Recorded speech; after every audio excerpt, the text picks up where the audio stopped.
Hi everybody, Anime Night here. We are back. We are back after a holiday hiatus. We are back, and also last week was just mad, just crap. So nothing worth like no news that was worth even mentioning.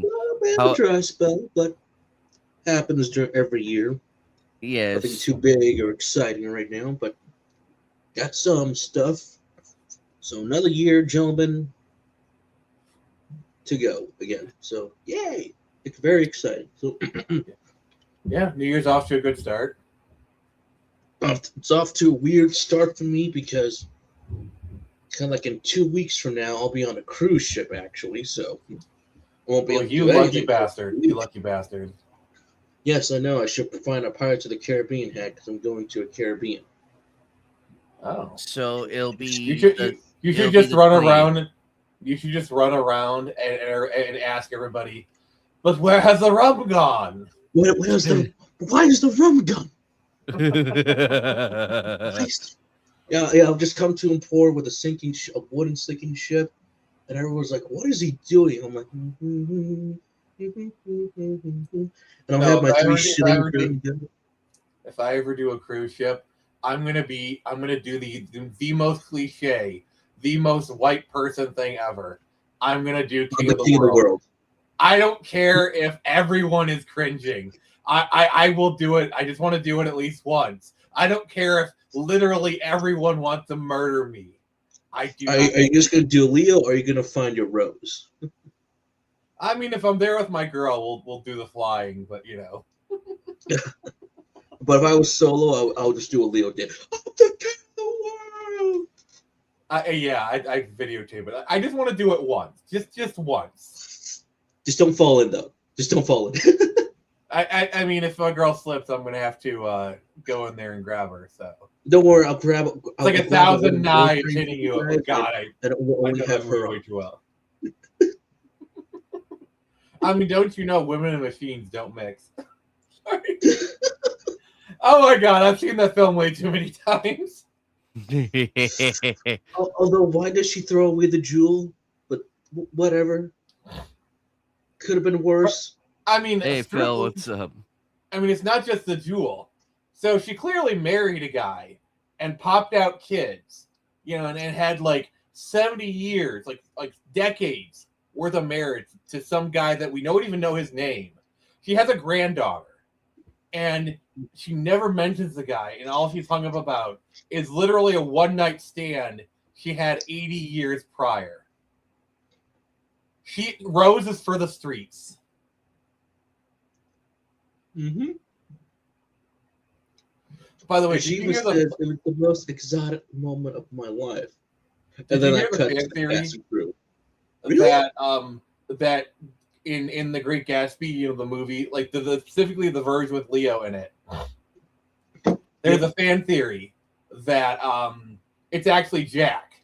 Like he survived, he pawned the diamond, and he used that money to build his wealth. Because like 1912 and the movie takes place in the 20s.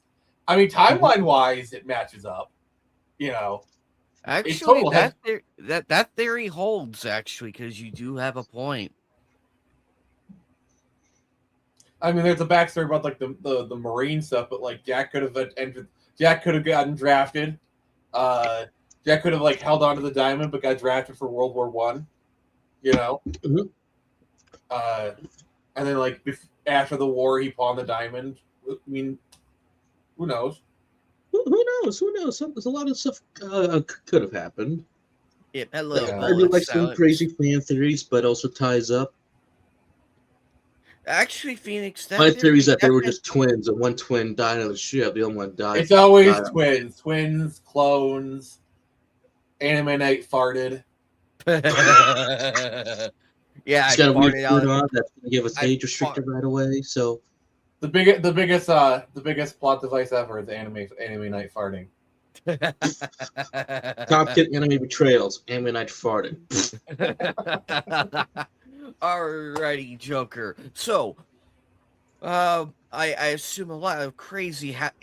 Everything happens the day after our show. All the crazy, some of the crazy stuff even becomes crazier, and it's like, Where were you that day? Like that one day we needed stuff, and then the Mortal Kombat stuff dropped. It's like, oh my god, guys, this would have been perfect. But But but like every year, some of the deaths come right away. But one of them being Guy Moon over here, a famous Nickelodeon composer through the many shows he's done over there and others. But this one came shocking because he's a little too young. I was like, I did. Kind of like we talk about, the people on screen's one thing, or even those behind the scenes that, oh, I know that name somewhere beforehand, but don't really know a name to a face. But this guy's got some good talent here and there. So it's kind of sad. Like Butch Hartman made his tribute, a few other folks as well. So this is a little sad, actually. I'm like, wow, Guy Moon. I'm like, oh yeah, he did all this stuff. So that's quite sad, honestly. There's another death we'll get to later, but just remember, the people behind the scenes, they're just as important. Yeah. I'm reading off of what he composed, and I'm literally hearing the theme songs playing in my head right now. What are some of the stuff he's composed? I probably know. Like Danny Fifth, he's done stuff like for Fairly Odd Parents, Danny Phantom, Cow and Chicken. He's done a few others. I know. Sounds like you mostly did stuff that was like after my time, but still, it's tragic. A little bit after your time, a little during mine era, because this is where I kind of was watching stuff. So even some people said, if you like, people were old school into like back to like the VHS tapes, and like if you had like a stereo or something, you got to hear some of the more raw music he had in there. So I'm like, that's kind of some cool stuff. So I'm like,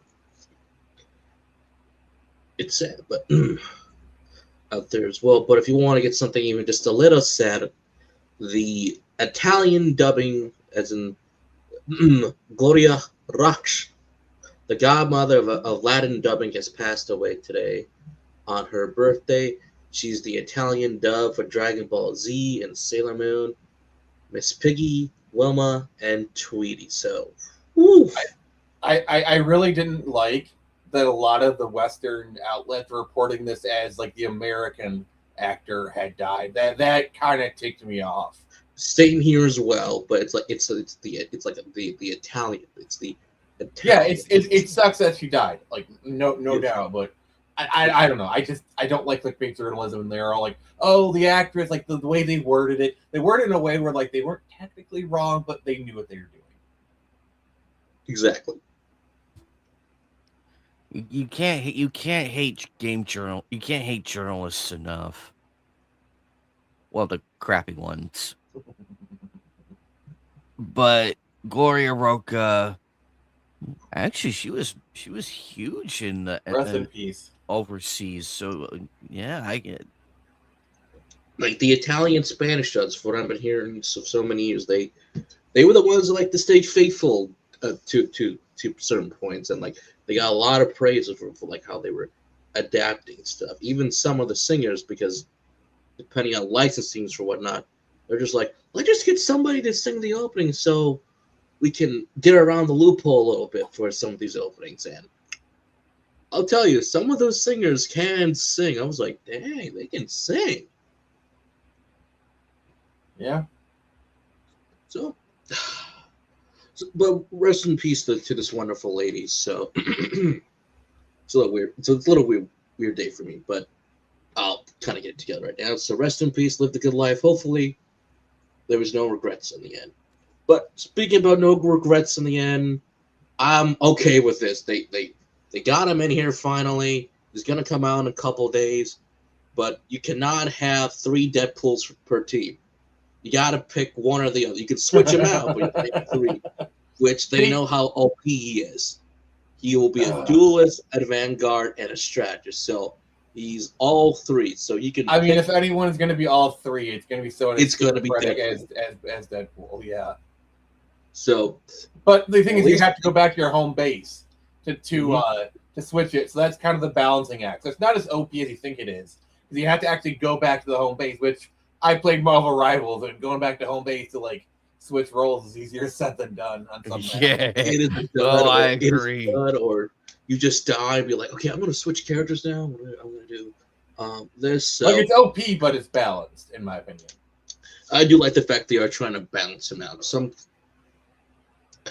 characters, they still need a retool kit they need to buff up some stuff or debuff a little bit. But hey, if you're gonna do Deadpool, this is the best way to do it. So, I mean, that's another character that I'm like, okay, we got this character now. Now, how else do we get in here? I'm still waiting for Professor X one of these days, or they're just gonna make him an event character for. Well, the problem is, do you put him in a wheelchair or do you have him walk? Oh, that's the problem right now. Because in X-Men Legends they have him like literally walking and everything for the like when he's playable, but when he's not playable, he's in the wheelchair. Do you think they'd have Cyclops? I think Cyclops would be a strategist. Actually, that would make that would make sense because he is one of the leaders of the X-Men, so it would make sense. They do have Gambit as a strategist right now. He was well, all those characters when I was playing during the Rogue and Gambit updates, they were going crazy with Gambit. Gambit! Oh, I'll never get tired of that all, but I was like, man, that was a frustrating match doing that so often, and I was late to the party, so I'm like, well, at least it was cool to see, to get my ass get whooped by this Gambit main. So I'm like, so this is cool. Deadpool's in here, but who else do we want from the X-Force? Because we need somebody else from the X-Force. Cable. Yep, I want Cable. Magic's in here already. The problem with Cable is it's very hard not to make him just a Punisher ripoff. You know, like his part, you know, kind of thing. Hey, I have actually have a really good idea. Speedball. Speedball. Because his whole thing is like bumping into things and gaining more kinetic force. So he has a really fast, like he's really fast, but like he keeps bumping into things, but it actually helps him. Like pinball. It's kind of like a pinball thing. I think that would be a really interesting like kit. It'll be to use her interesting how they handle its speedsters. So I like the toss up. Someone I don't know, but I'm like, okay. Yeah, Quicksilver would be. I think Domino is a given, but we'll see how that works out. Yeah, how would her probability thing? That seems like pretty vague for a video game. It's a little bit. Would she do something else? How would she handle her? Silver Surfer, I don't know how they do him. Sabretooth. Sabretooth needs to come in. I could see. Yeah. Oh my god. We need Sabretooth versus Wolverine, please. So we can finally see who wins in a fan canon headline. Basically, I see Saber Beast. Beast would be interesting. Omega Red. Mystique would be yes. like her shapeshift. Yes. Oh my god, yes. Yes. She would definitely probably just a little bit of Loki, but I think she would be. No, but Loki gets you the abilities right away. Mystique, well, hey, you could trick the enemy. There you go. I can also see Valkyrie as like a more agile sword Valkyrie's wielder. in the game already, so she was in the Venom update with. What about Angela? Is Angela? Angela, I could see that. And hold on. Is Valkyrie? I don't think Valkyrie's in the game. I think it was Angela because that's the. I could actually see Spider-Gwen. In terms of like adding another Spider character. Well, actually, no. I take that back. Miles Morales, he actually has a real enough of a I don't know why they haven't added him to the game yet because I think they're waiting for Spider-Verse 2, the third Spider-Verse movie. Because his power set actually makes him a actually really compelling character add to it because like the cloaking and electricity, he has enough of a power set to stand out from Spider-Man. He's perfect for Marvel Rivals. That would make we actually have a use for Miles Morales Spider-Man together. So there's that. And I know they also added this for the update for the skins. Yes, they put in Lady Loki. They didn't chicken out, and I was like, "Oh yeah, it happened in the comic books. Loki became a female for a point in time." Even during one of the runs I was reading, someone's like, "Wow, you look different." I'm like, You know what skin I want them to add to the game? What A skin? Deadpool skin that's literally just Ryan Reynolds. So you can just run around as Ryan Reynolds, doing all this. No, it's just Ryan Reynolds, normal ass Ryan Reynolds. Yes. Just running around, just in like a t-shirt, jeans, and like some shoes or whatever. But he's doing all the stuff. And it says, "I'm not a hero." Just normal ass Ryan Reynolds. And it says, "Starring God's perfect idiot." Okay, so how would they make Juggernaut work? How would they make him? well, tank and everything, but Well, the problem is is there it's enough like separate from the other tanks, so he just be a weak tank? the problem with Juggernaut Definitely. is once he gets going, almost nothing can stop him, and with the game design, that makes things a little bit difficult. I mean, you probably have some sort of rush move. The more he moves, the stronger he gets, kind of thing. But he can only move in a straight line. There's ways around it. Like there's ways to make it work. Like he can't, basically he can't jump worth crap. Like that's the thing. Like he's not gonna be able to jump for crap. So he's not going to be agile. So that's going to be typical, especially with your Peters, your Star Lords, and a few others. Kelly. So. Definitely love to see Shadowcat if they can make her. I don't think with their phasing, you'd have to like rewrite the game code to make it work. I think That's what I was getting to. I would love to see Shadowcat, but I think why is Nightcrawler not in the game? Yes, where is Nightcrawler? His teleport would basically just work like Reaper's teleport from Overwatch. Like literally, the mechanics are there. Like anyone who's played Overwatch, like Reaper's teleport. You just quickly click on things and you teleport. And like Nightcrawler's got like the swords. You give him the swords and like the agile stuff. Nightcrawler is a perfect character for this game. Okay, that's a win for Nightcrawler right there. I would love to see him work. Also, like his teleport perfect. When he teleports, it would stun the enemy and the team. Do it that way. Make it both an advantage and disadvantage. Where's Feral at? Bring Feral. That's a Wolverine variant. I don't know. I think X-23. She's gonna be in the game in the future, or will just be a story event. But they can still make her work. She'd basically be like a more. Well, the thing is, Wolverine already is pretty agile, but like less bulky Wolverine. But also the other thing is like X-23 is also a climber. I'd allow her to climb because Spider-Man can already walk up walls, so the code is there to like have people climb up. So having Laura Kenny be like a Spider-Man light that can't swing, I could see that. Because remember, she's got like those toe claws, and she also often uses it to climb. Yep. I'd have X-23 be like a Spider-Man light. Nice. How would Omega Red work? I don't know the character well enough. Omega Red. Can't remember Omega Red that much. But that will be discussions for more time. So what about She-Hulk? How did you do She-Hulk? That's a Which good version one. of She-Hulk are you talking about? The good version that I like, or the terrible version? Well, apparently the TV actress is no longer working with Marvel. Like she's not coming back. I don't know if you saw that one. Saw the news report.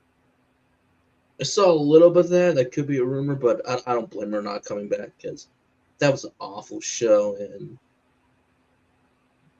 it doesn't feel like worth coming back for some of those TV actors. It's like, you don't have to come back. You gave it a shot. They gave you a chance. She's a good actress. She's a good actress. If you ever watch Orphan Black. Orphan Black. She was really good in that show. Ooh, no. Gotta get on it still. There's a lot of shows I gotta get onto to either just finish right now. So I'm actually finishing up Last Samurai Standing. Good show, by the way. Renewed for a second season. So we did it. So awesome action. Oh, apparently Shogun got renewed for a second season. I'm like, but the why? book was finished. They finished the book. It was. If they want to do more, and that's what I'm scared of. That's what I'm scared of. They did a great job adapting the book, but now they're going to be basically doing what is essentially fan fiction. Which is essentially what happened to Game of Thrones. Yeah. No, just no. I'm not going to talk about the Fallout show because I need to watch season 2. I was Let actually in the alone, middle of watching the latest episode when is it still good, or are the directors and writers? It's okay. It's okay. The Okay. biggest my biggest problem with the show is they say it's canon to the games when it is very clearly not. Like there's a death by 1,000 cut situation. Like for example, you play New Vegas. You know Novak, the dinosaur is pointing towards a highway. Like that's a key thing. In the game, it's actually pointed towards a hotel, and now there's a swimming pool there. Just like that, and there's a lot of other things like the way they eviscerate, kind of the canon. But technically speaking, in New Vegas, at least for like the T-Rex one, it also was the gift shop. You go into the head, you can talk to that soldier's like, oh yeah, I saw this guy walking towards this way. If you convince him, so it's kind of at the highway. It's very clear they're telling their own story, and if this is just like an adaptation kind of thing, this thing would hurt less. It's basically carried by the characters, like the characters themselves, like the ghoul, Lucy, all that stuff. They're very, very interesting to watch. And just watching it, like I don't know, I kind of watch it the same way that I watch The Hobbit. Is I choose to view it as an original story set in this universe. Like The Hobbit is a original story set in Lord of the Rings universe, and this is an original story set in the Fallout universe, and it makes things a little bit easier to digest. Okay. Well, anyway, we are finally getting in America, to say the least, the the Scarlet movie that's finally coming out here from Academy nominated winner, Mirror over here, Moro. Yeah, can't speak today. This gentleman over here, who also did the the Girl Who Leaped Through Time, because this is this gentleman. So finally, we're getting his 3D CGI film, which is very stylized. So it's coming to IMAX theaters the next month on the 6th. Get your tickets now. And please, as I keep saying, if you get an anime movie in your town, go see it so I can hopefully get it in mind, because the more word that spreads, the more people that see it, I'll get them. Because last year I got 2 good ones. That's what's nice about like living in the Metro Detroit area. Most things come to my area. Like we're not like one of the big cities, but like we're kind of like the second tier of like big cities. So, like most stuff comes, but like either that or I have to go to Chicago for a lot of things. It would just be like a 1-hour drive to the next theater. Otherwise, I'm waiting for DVDs and Blu-rays to come out. So, but I'm glad people were showing up for the foreign films this year because they did good enough, and I got my 2 anime ones, the 2 big ones, at least that I got. Demon Slayer and Chainsaw.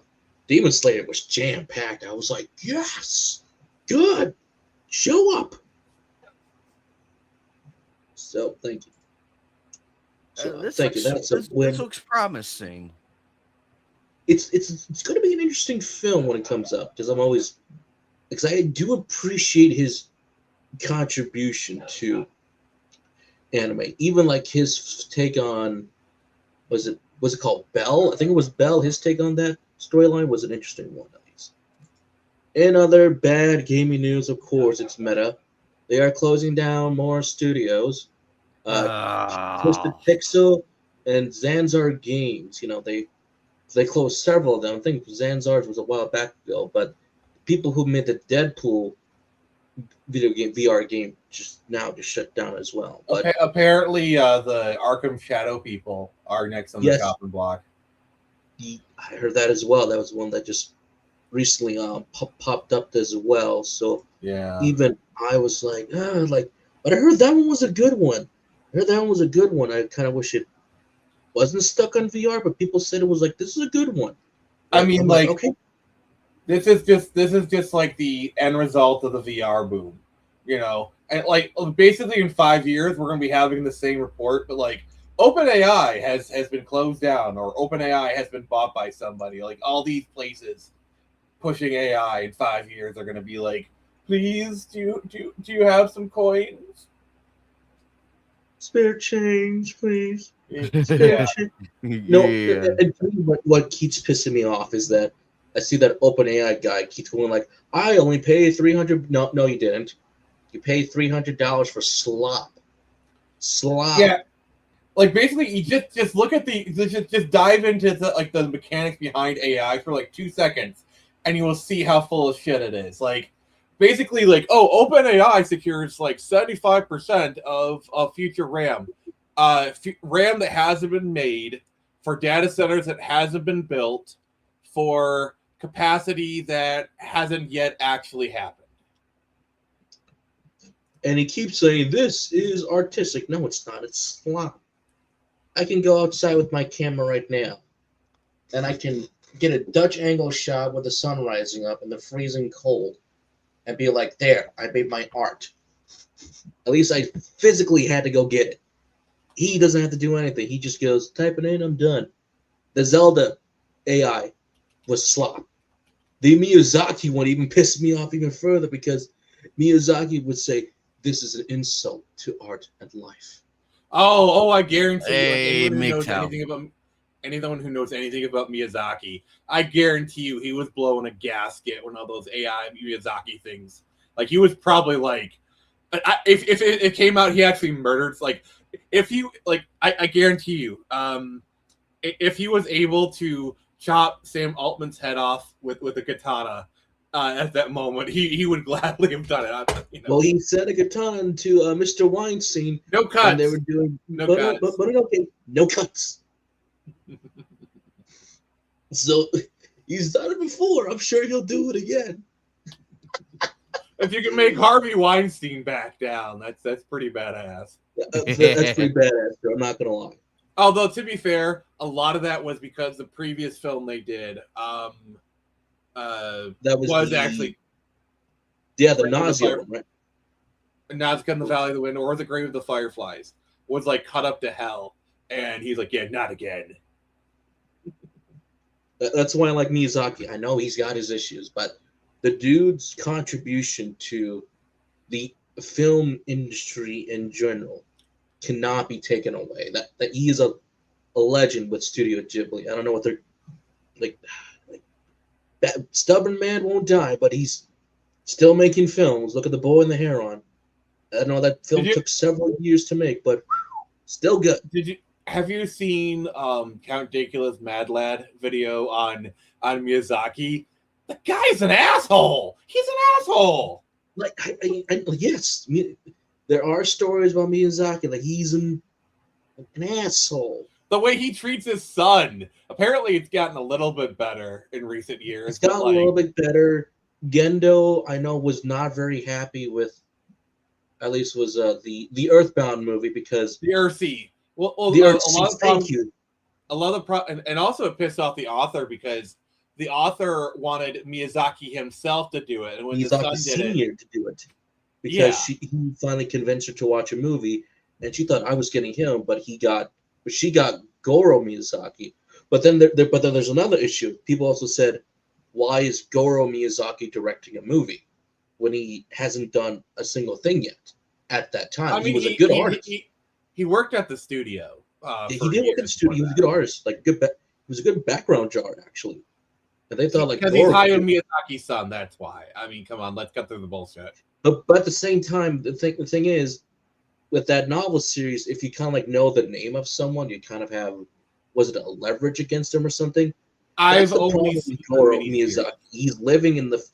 He's accidentally in the shadow of his father because his name is a Miyazaki. There's expectations with that. Yeah, I've only seen the sci-fi miniseries for Earthsea. Like there's a sci-fi series to this.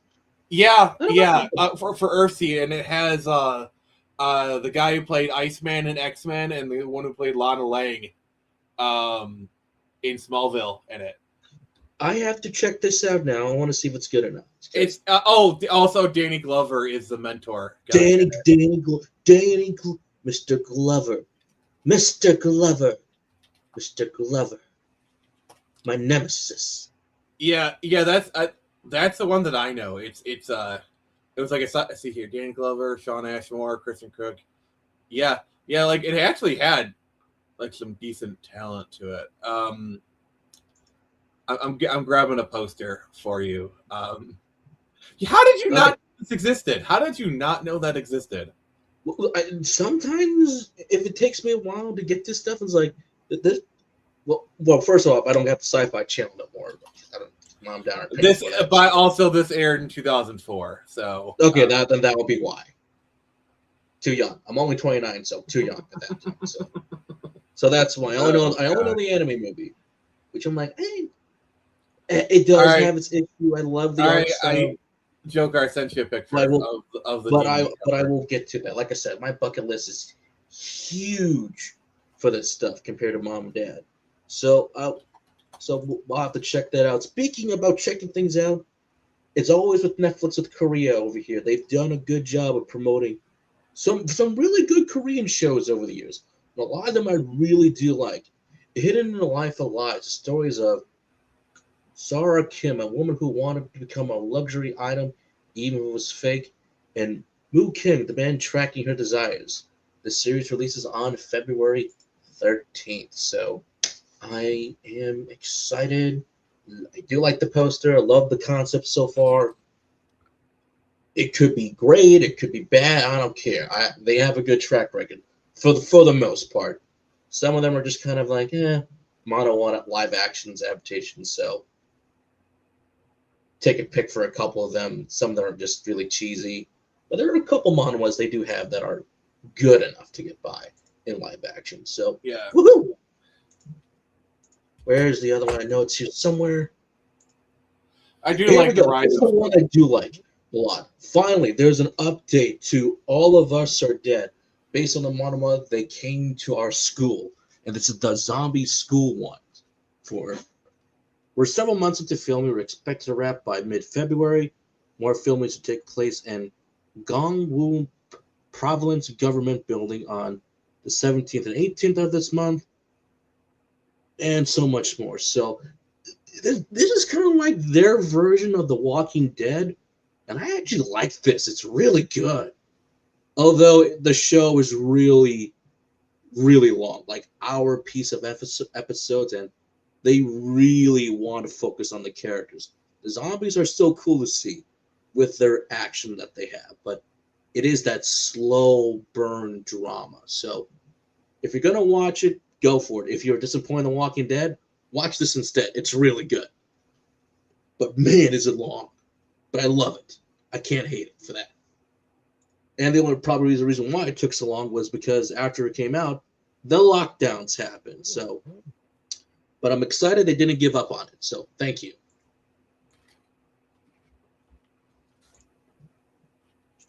Get out of here. All right, time for some gaming news. My anticipated game, The Blood of Dawnwalker. There are finally more information about this game. That it's been coming out left and right. They did a big, huge stream about the game. Yes, there's some romance to be confirmed. You kind of know where the villain is at. You know what to do with him. You have about 30 days in a continuous cycle. This thing does not stop. So, no, you can't be like, oh, I want to go fishing in this game. No. Every activity you do will have an expansion of time. So, you can go fishing, but, you will just use up time. So, you can go fishing, but you can't be like, I want to cut all the fish. Now, like, no, Mr. Screecher Boy, we got a mission to go to. And you can't go fishing at night because I love this mechanic. It's very good on how they're implementing it.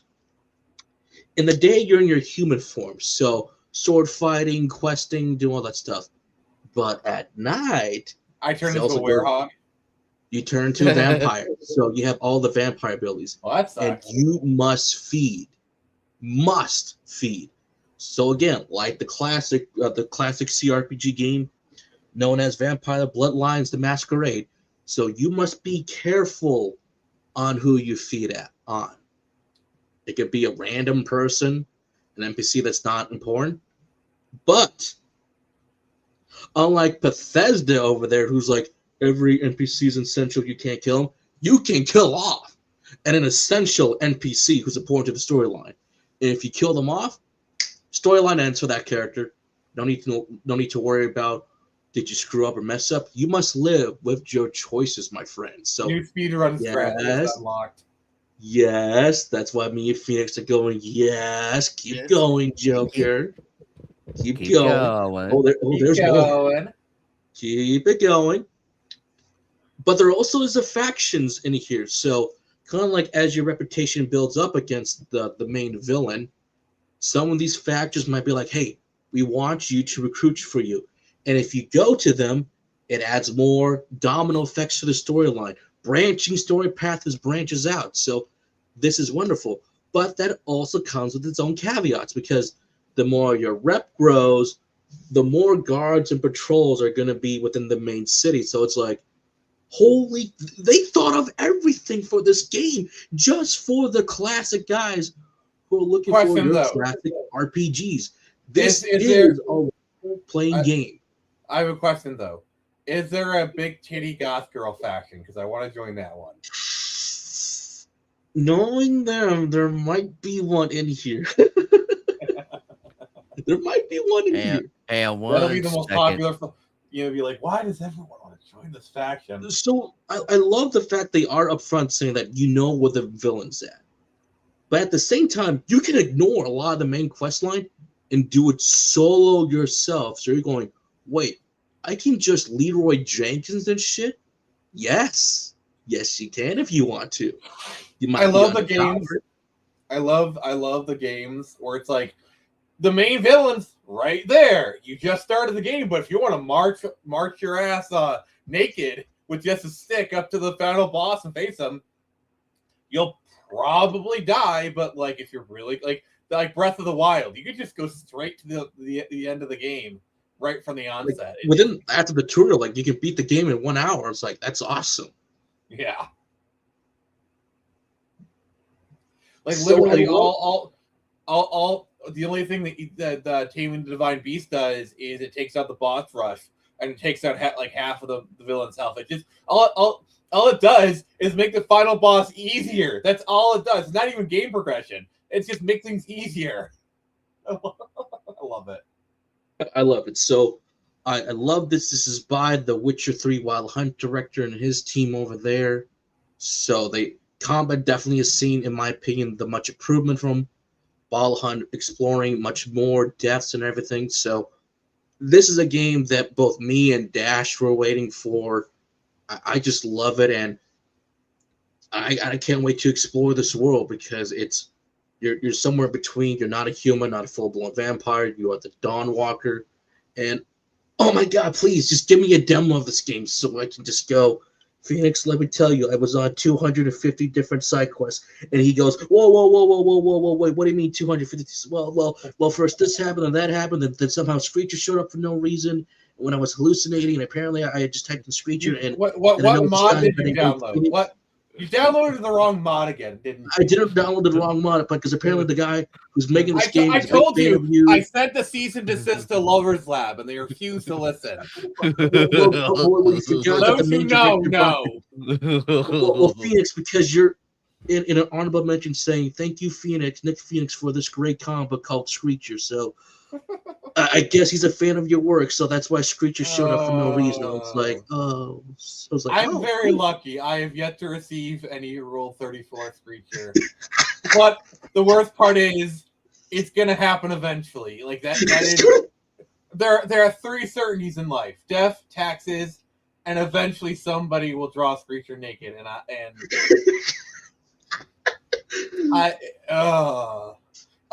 just know eventually someone's gonna walk up. Would you sign my Screecher fan art? And it's like the lewdest shit imaginable. And I'm gonna have a choice to make.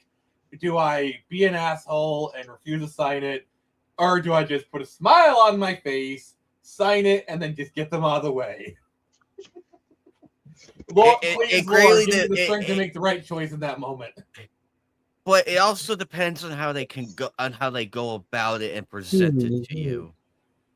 Yeah, like if they're nice about like, hey, Phoenix, I love the Screecher comic book. I made a fan art. Yes, I know it's NSFW, but will you sign it for me? Do you want to know the funniest shit ever? Now, if they did it that way, I'd be fine with that. Okay. Well, just remember, I have this very much fan service. I do have this, so I have Sekirei, so on. So you're fine. So a little bit of that, you'll be fine. And I do have 2 autographs by the voice actors. The guy who I gave this to, he was there when I gave it to him. Was like, he was a blast from the past, and he's like, "Oh my god, you are such a perv," and I laughed at it because like, you can call me that.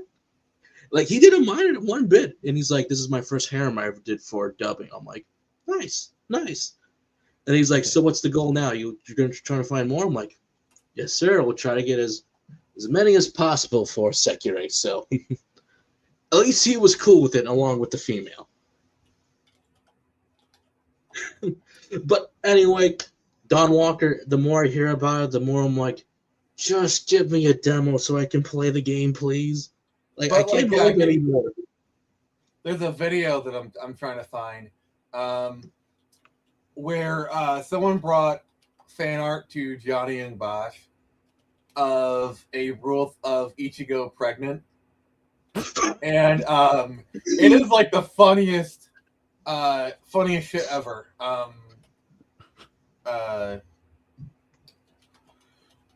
And he like looks at them like, really? He just kind of has like that really look, and then he just like signs it and gives it to him. Oh gosh. I can't like it's probably somewhere, but it is like the funniest shit ever because he just has this like disbelief look on his face. Johnny. Because like when you were talking about like it's how you approach it, like from the video, it sounds like they were really nice. Like probably I think probably because like hey, we got some stuff, you know stuff, but can we film your reaction? So like he knew they were going to film. Probably prepped for it. Like he knew it was going to be some messed up shit. He hadn't seen it, but like they agreed to let him film it, so he knew he was being filmed. You know, like, and they're all nice and giggly about it. You know, it's like I get what you're saying. Just like with me meeting the 2 actors, Tia, she was very fine with it. I'm like, it is a blast from the past. Hopefully you don't mind signing it.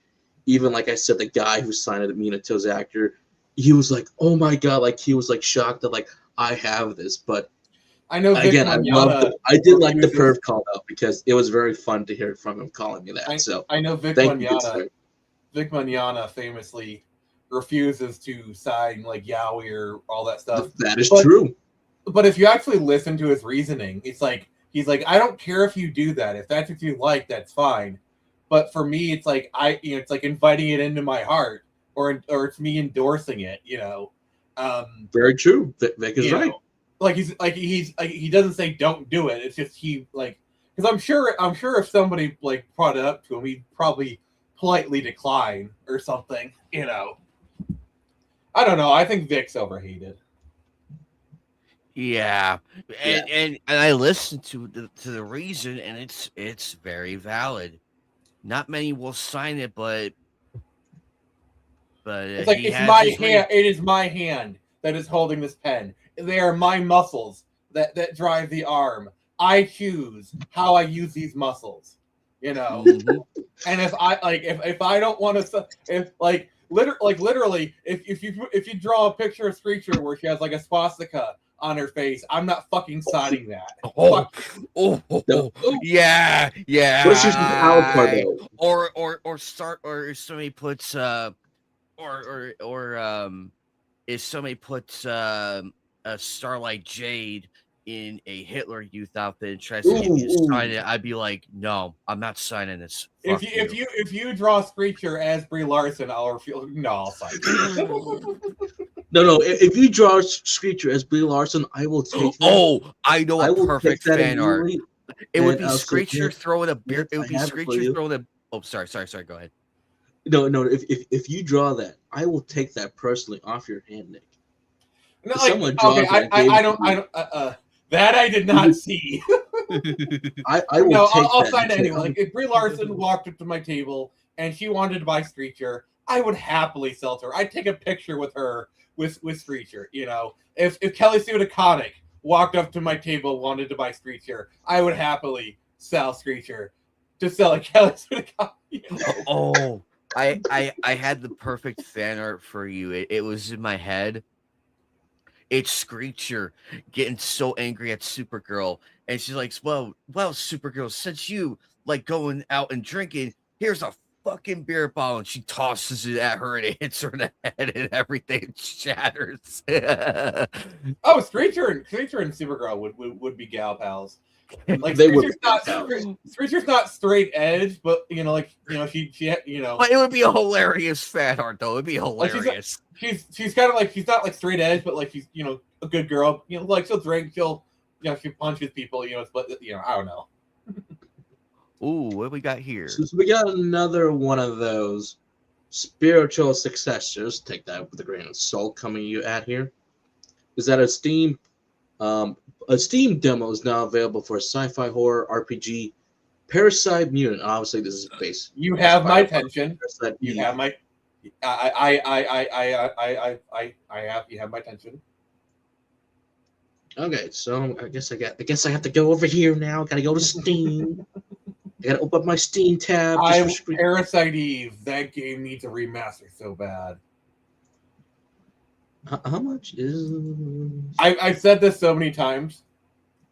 If I had one wish, like a genie gave me a wish, I would say, I wish there was a AAA budget remake of Parasite Eve made by Capcom using the RE engine. There we go. Imagine Parasite Eve in the RE engine. But isn't that by Square Enix who did Parasite Eve? Yeah, I know. That's why it'll never happen. Okay. Oh yeah, duh. But Parasite Eve would work beautifully in that engine. I do like what I see. So the art style uses semi-realistic anime art style, utilize modern rendering techniques to give our players an HD visual experience. Additionally, we introduce a retro filter and CRT filter to bring back the late 90s to early 2000 vibes. But are they having Parasite Eve style combat? Because that's the thing that is active time change. There we go, right here. Combat system. Yeah, it will. Because the battle system Parasite Eve is kind of the secret sauce of the game. Which combines popular active time battle system and uses RPGs of the late 90s in a 3-segment chain system. Players need to time their actions on each segment and decide whether they want to save energy and do a chain release. Use the gauge fill-ups. Players need to dodge attacks, launch their attacks at the best possible time. So it's a Parasite Eve battle system. It's essentially the Parasite Eve battle system. Okay. Points in their favor. The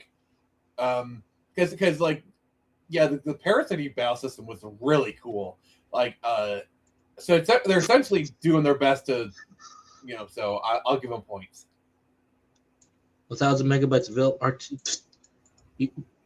Wow, and I just meet the minimum requirements for my Phoenix. I swear to you, brother, I will upgrade this PC because I'm missing out so many games on my PC. Well, you're in luck. Nvidia is gonna start producing the 3060 again, so I have a computer store in my town. I will go to them and be like, "It's time to upgrade this bad boy."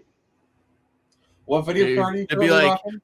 They'll be like, I have a US cellular store, but they're also like Northside's computers, so they are very good at making, because all this is pre-built anyway. What video card are you currently rocking? I knows me. Here's the thing. This PC works great when playing Sekiro. Yeah, I'm still stuck with a 1050. Oh, ow! Ah! Everything else is still up there. When he told me that, Phoenix, I almost fell over. It's a good card. It's a good card, but I wish all of America fell over when Joker said that. Okay, my laptop has a 3060 in it. It's a laptop 3060, but 10. Oh, my card is 2 generations old. Yours is 4 generations. I think it is 4 generations. One of them I want to play because one game I want to play is called Citadel, and I look at it, it's like, this looks amazing, but it's 1060. I'm like, I got 1050. I'm not. I know, but it's But then you see the higher stuff, it's like, come on, really? So See- this is the year I'm just gonna go down there or tell mom and dad I'm upgrading my PC. I don't want anything for my birthday. This is the only thing I'm gonna ask for is to upgrade this damn PC. See, like Also getting a tattoo. with me, like I could play the latest greatest video games. Just barely meeting the system specs, upscaling. For you, it's like, yeah, no, I can't even. Like upscaling. Like what's hilarious is Nvidia recently they're giving new upscaling technique for the RTX cards. So you don't even have a 20 card. Like if you had a 20 card, you would have benefited from it, but you don't even have that. So you don't even have all the ray tracing stuff. That is, wow. Because again, Yeah, I mean, this is the requirements for Sekiro. Again, like I said, this game, my PC runs this thing very greatly. I know. I play Sekiro on this. It works amazing. Here. Oh wow, recommended is a 970. Wow. But yeah, Bullet. I actually have a gigabyte as well. I have a gigabyte G5 KC. I bought it, I think 2022, 2023-ish. I bought it with the last the last stimulus check. I think it was like 1150 or something like that. Like pretty good laptop. Battery life is crap, but I have it just plugged in all the time anyway, so it's not a big deal. I like it. I actually recently upgraded it. At the beginning of December, I bought a 2 terabyte SSD. I am so glad I did that with how much prices are rising on SSDs. Because I got like a Samsung Evo, actually a pretty nice one. I think I paid like 130, 140. Oh my god, I'm so glad. So glad I bought it when I did. So yeah, that's my mission this year after the cruise. Come back because I got enough money in the savings account. Be like, it's time to upgrade this bad boy. And probably put this one downstairs in the breakout room so they have a PC down there. So yes, there's that. But don't worry, I still have more stuff to show. But apparently, according to Hideo Kojima, he recommends the cyberpunk action drama Diara by Gohan Tabashki. A sci-fi action about a boy who longs to find a friend to achieve his dream. He transforms from the deserted countryside to a big cyberpunk city. And where have we heard of this before? Somewhere. But then suddenly school suddenly is attacked by so-called yokai, terrifying creatures. Just the moment the boy is suddenly transformed into a giant being himself, could it be he's one of the yokai monsters too? So, hey, if he's saying that, hey, this is a good read to read, I'm like, okay, pretty cool. Kind of like the concept, like the cover art so far. So I'm like, so it's not quite cyberpunk. We're combining both cyberpunk and yokai. So cool, awesome. I need that twist every once in a while. So yay! So you want new stuff to read? Check it out. It was recommended by Hideo Kojima himself. So he might be onto something or not. You never know. I love when you can tell when he doesn't like anything when his tweet is really short about something. It's like, oh, it's the meme that I watched the movie and he explains it in detail. Kojima, I watched the movie. Yeah, Kojima is like his silence speaks more than anything he could actually say. So, I love the fact that that's became his meme. So when it's like, yeah, he recommends it, but then when he was like, yeah, I like this, like whatever. Yeah. Like when he does one sentence, it's like, oh no. But if he gives you 2 sentences, it's like, all right. And if he writes a whole fucking novel, you're like, oh, yep, he liked it. Yep. He likes it. I'm glad I'm not the only one who liked Caught Stealing because he wrote a full paragraph for that. So I'm like, yay! I'm not the fact that I know that Kojima absolutely adored Pacific Rim.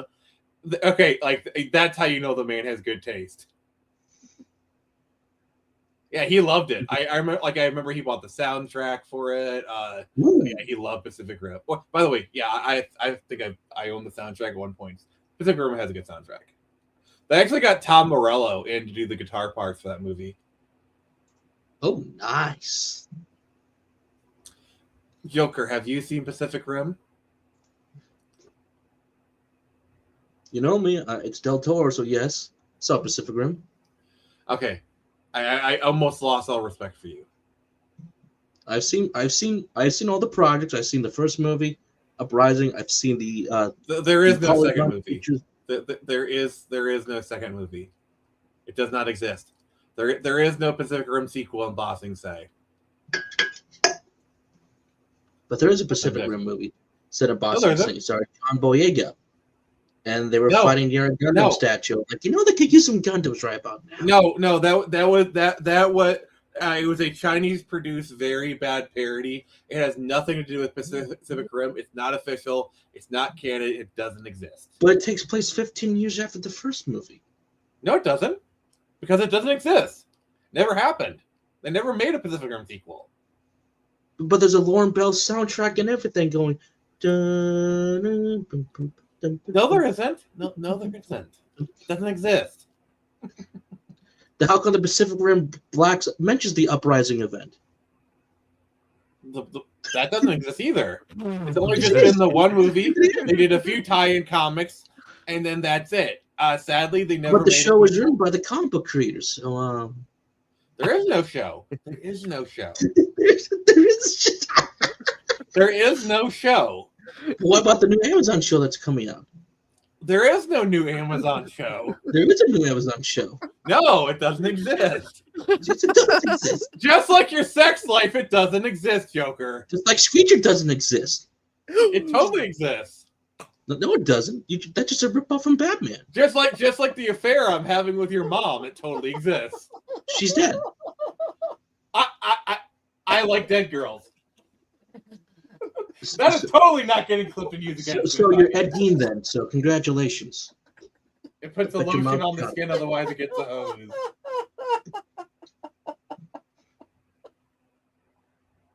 Anyway, moving on. We have a new trailer for the new Oh, Ghost nice. Rider. Joker, Good luck, breathe. have fun. That's Good getting job. clipped. That is getting clipped. Fuck. Let's see, at the 56-minute mark. You keep saying, no, there isn't. It's like how there's not a new George Stravinsky film that's coming out this year. Next month, literally. You guys are I haven't seen the Monarch season 2 trailer. I like season 1. Nick likes the moldy. Fuck you. But no. I need to see the Monarch trailer. Like okay. Who here has seen Monarch season 1? It's really good. It is really, really good. I'm excited for season 2.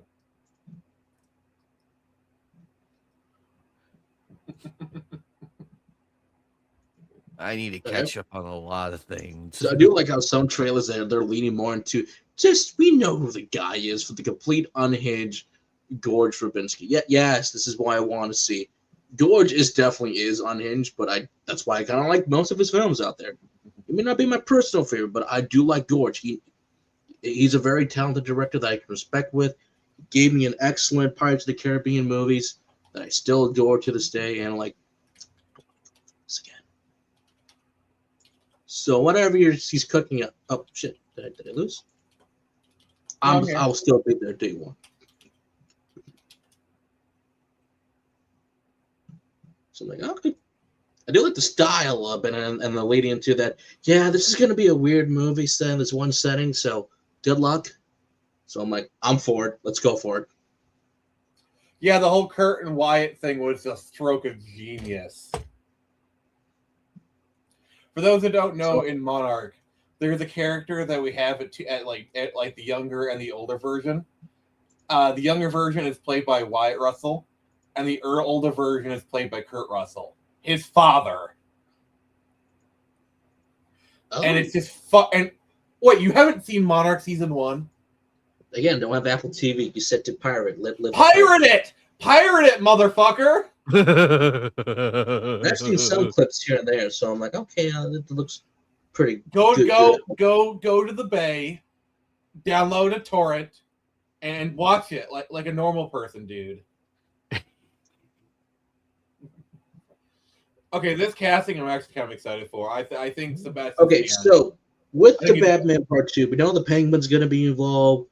You know, also the female the actress who won the Golden Globe for that role, she's returning as well.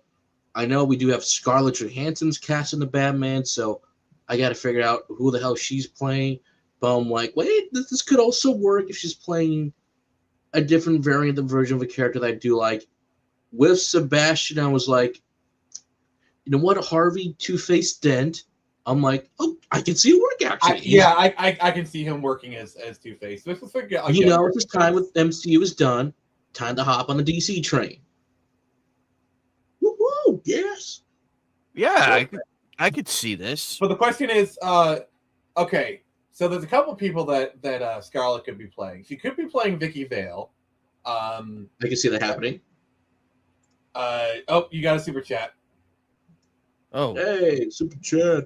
Polska Ninja Pop Smoke Ghost Po. Hey, Polska Pop with the $10 super chat. How you doing, buddy? Great to see you. Great to see you. Hope you're doing good. Wonderful to have you. She could be playing Leslie Tompkins. I think Vicky Vale is. If I were to bet man, I'd say she's playing Vicky Vale. I could see that. I saw someone said like, well, you she's know got the who red we- hair. It just said Phantasm. Like, it's too soon for Phantasm. I would love to see Too this soon. version pop up Yeah, somewhere in the future, but too soon. I don't think she's playing Poison Ivy. I don't think she could play Poison Ivy. I would love to see Bob. it take, but that care, would buddy. probably have to be a voice role. Yeah, she could voice Oh. Poison Ivy, but like I don't know. Actually, wait, is it too soon for Talia al Ghul? Is it too soon? She Too can't do soon. Talia. See, with Talia, you need someone who looks slightly Asian. Either like a half or a quarter Asian. Okay, what about Ness? Oh. Or does that still need to be half Asian? They didn't say who was playing Two-Face, though. It could totally be another Billy D. Williams situation. Oh no. But, by the way, imagine if they had brought back Billy D. Williams for Batman Forever. I think he totally could have slotted in with Jim Carrey, and it would have been amazing.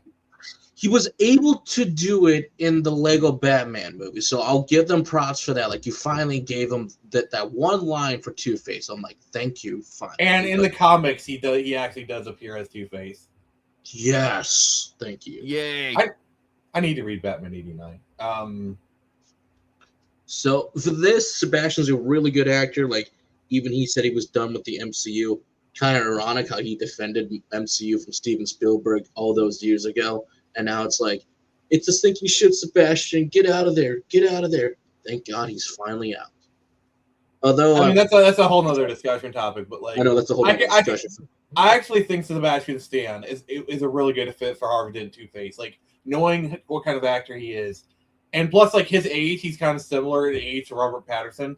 So, like, they could actually be like college buddies or something. Because the thing about Two-Face is a lot of times him and Bruce are best friends.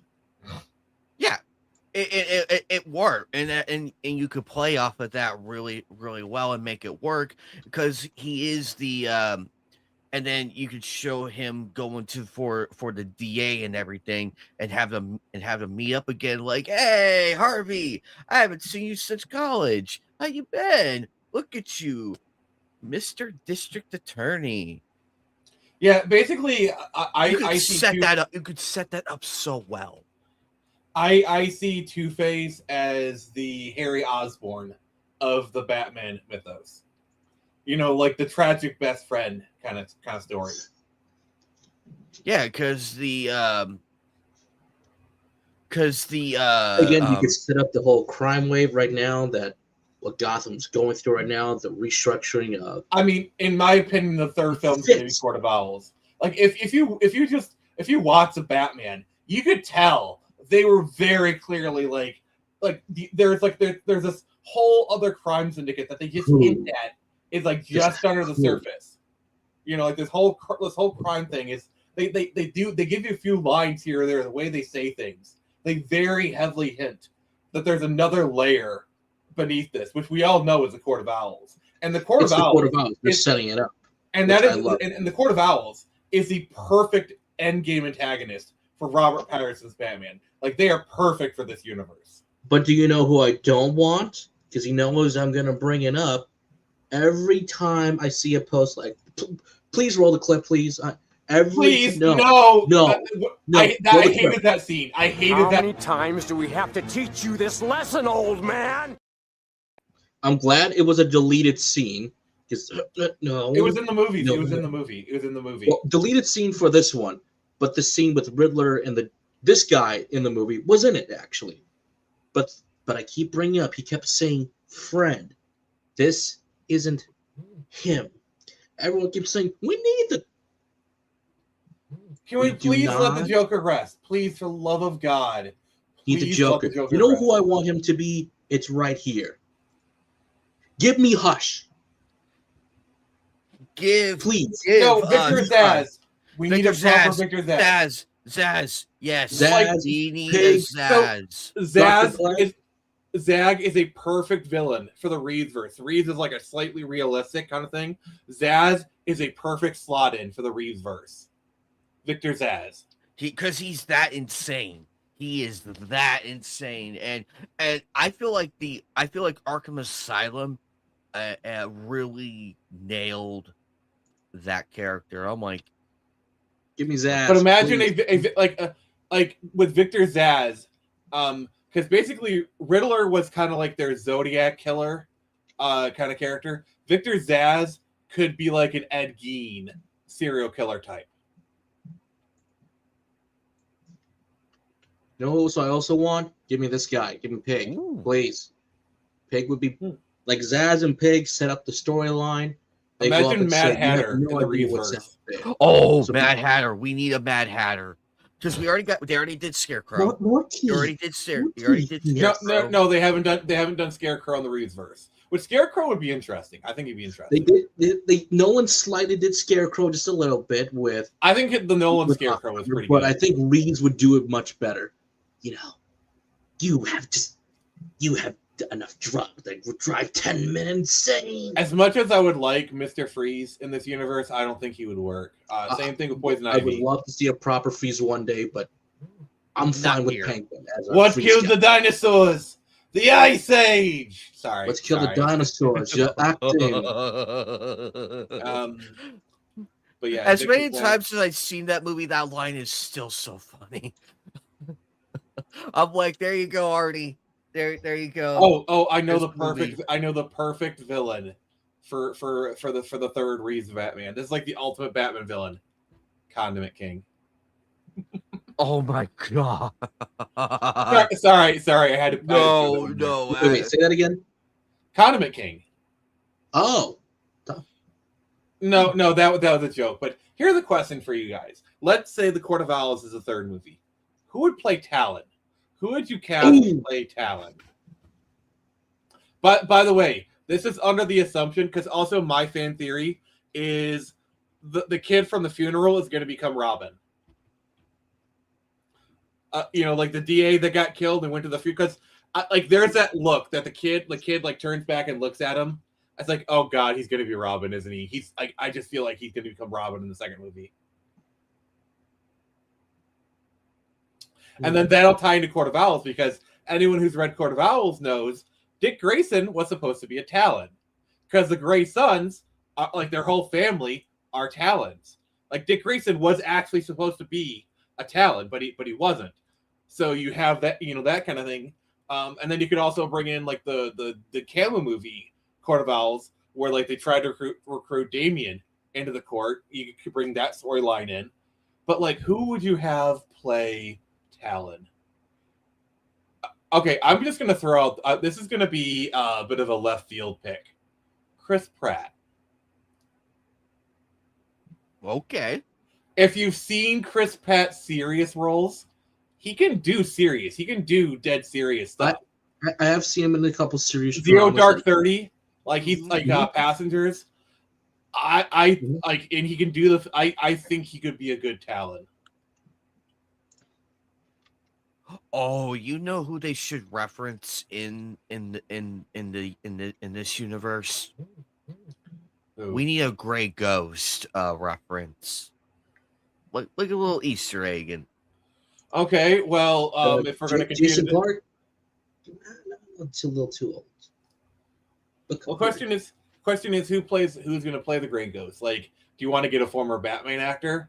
I mean, because Keaton's too iconic to. I mean, he's the only thing is, if Kevin Conroy was still alive, I would have had him be the Gray Ghost. Like, have him come for a cameo as the Gray Ghost. That would have been a great full circle, but obviously that's not going to happen. Would you get Bale back? No, he's too recent. Because you want like an older Batman actor.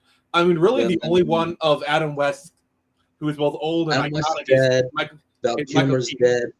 Michael It would Keaton. probably have to be Clooney. I mean, Clooney or Keaton, really. Because, like, I'm trying to think here.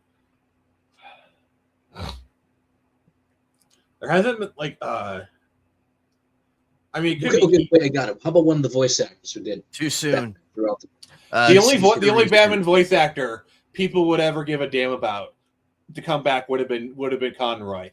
While there have been lots of other really good Batman voice actors, no one was ever as iconic as voicing Batman as Kevin Conroy. Like, what about Bruce Greenwood? He still got it.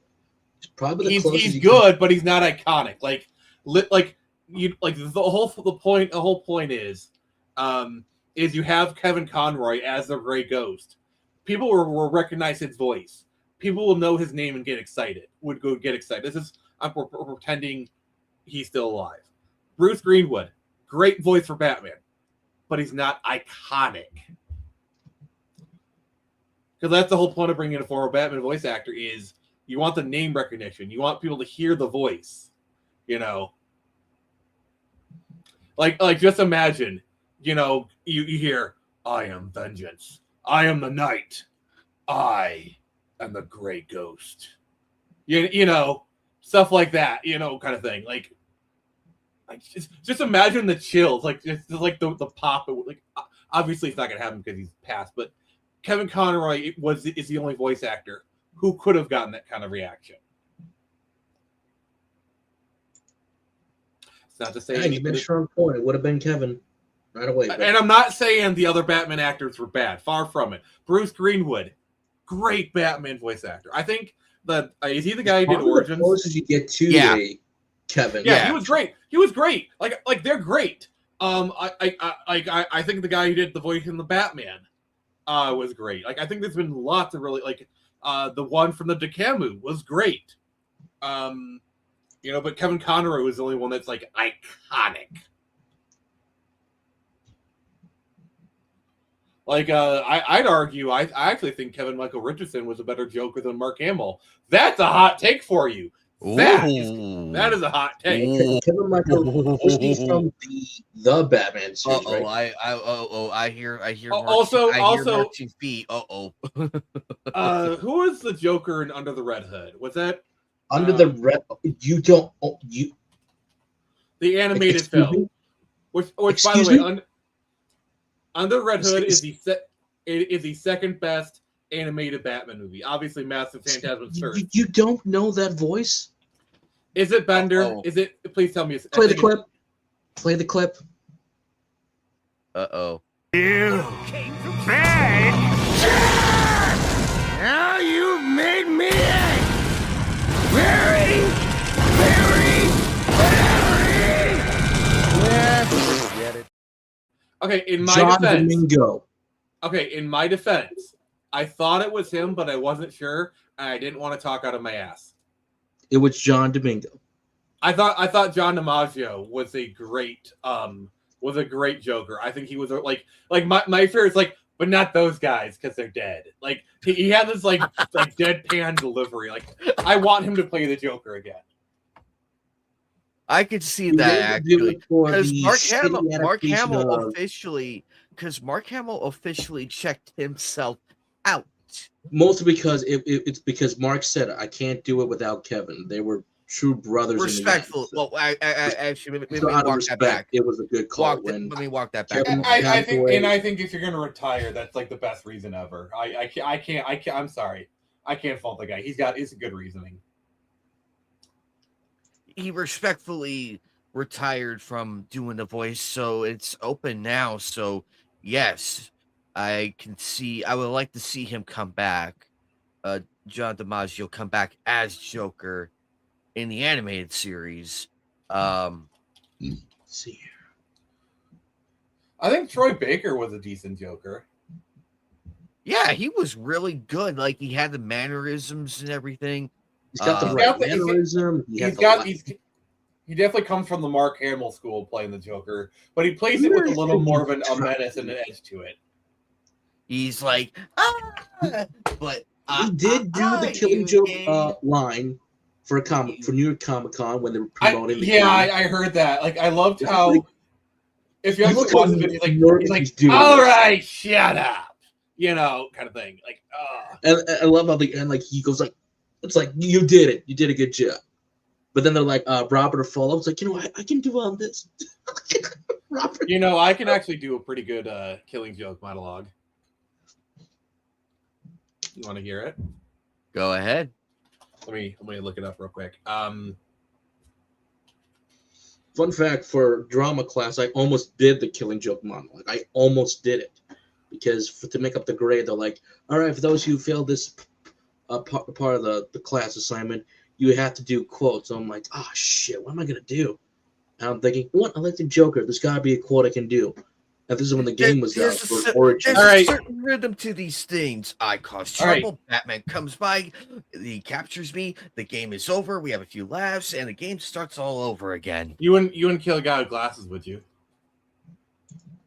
All right, you ready? Okay.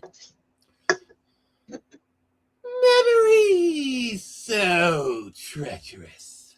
One moment you're lost in a carnival of delights. What a poignant childhood aroma. The flashing neons of puberty. All that sentimental candy floss. The next, it leads you somewhere you don't want to go. Somewhere dark and cold, filled with the damp and ambiguous shapes of things you hoped were forgotten. Memories can be vile, repulsive little brutes, like children, I suppose. But can we live without them? Memories are what our reasons are based upon. If we can't face them, we deny reason itself. Although, why not? We aren't contractually tied down to rationality. There is no sanity clause. So, when you find yourself locked into an unpleasant train of thought, heading for places in your past where the screaming is unbearable, remember, there's always madness. Madness is the emergency exit. You can step outside, close the door, and all those dreadful things that had happened. You can lock them away forever. All right. Oh, that was really, really. That was awesome. Just like Troy Baker, I also come from the Mark Hamill.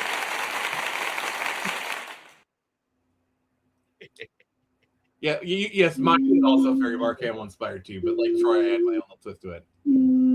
Are you okay, Joker? You okay? You okay? I think my quote was better because I didn't do the Killing Joke in the end.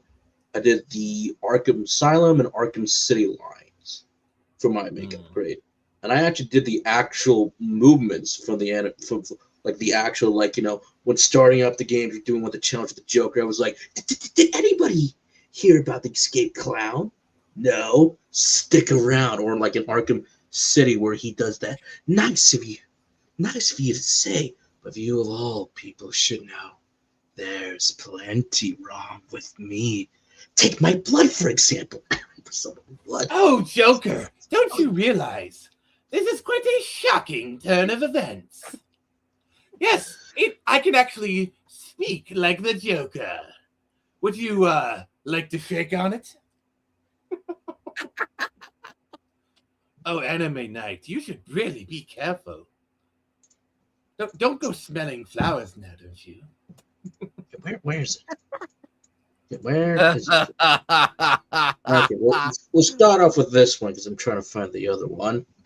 I still think this is vaporware. It's not real. It's not going to come out because they spent so long making the new Fable game by... Like, why is... It's going to come out, then get Forces forgotten a week later. That's what's going to happen. Making an action game where they had very little experience and they're hiring a bunch of employees. Yes, there's assistance by, was it haitus or Crystal Dynamics, but I don't think this is... That was Perfect Dark. That was Perfect Dark. That was Perfect Dark. I'm surprised Microsoft hasn't bought Crystal Dynamics yet. Like, I am surprised they haven't. Because I think that's because they're with... Well, Embracer has been selling stuff. Like, I think they sold Gearbox. Like, Gearbox is owned by somebody else now. So, like, if Microsoft offered Embracer Group a chunk of money for Crystal Dynamics, they'd probably sell it.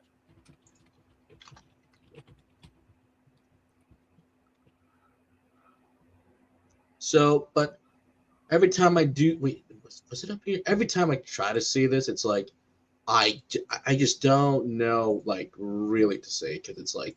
We've seen, like, what? Like, now, but then 30 seconds of gameplay? It needs to be more than 30 seconds of gameplay. I know Peter Molyneux is a notorious liar, so he's like, "Oh, I've seen the gameplay; it looks really good." Yeah, he's not even involved in the game.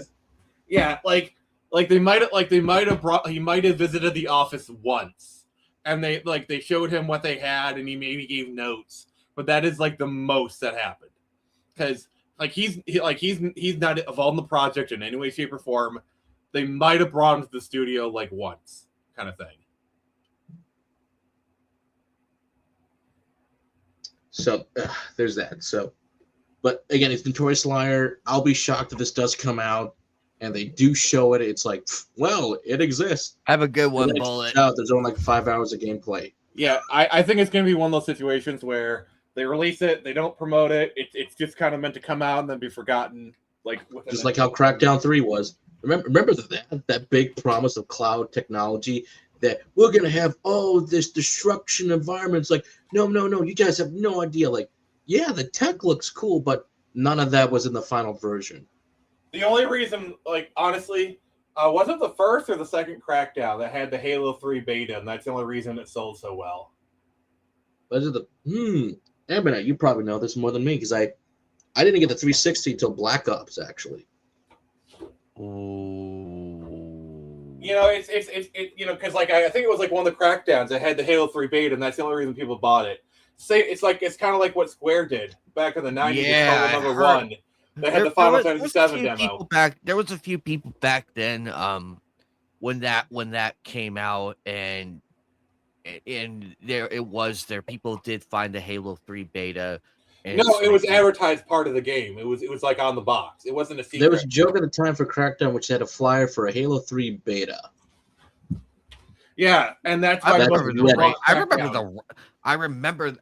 that. And everybody was like rarely going crazy over that. The hype for Halo 3 was insane. Dude, that Believe trailer, the entire Believe campaign is infinitely better than the Halo show that we got.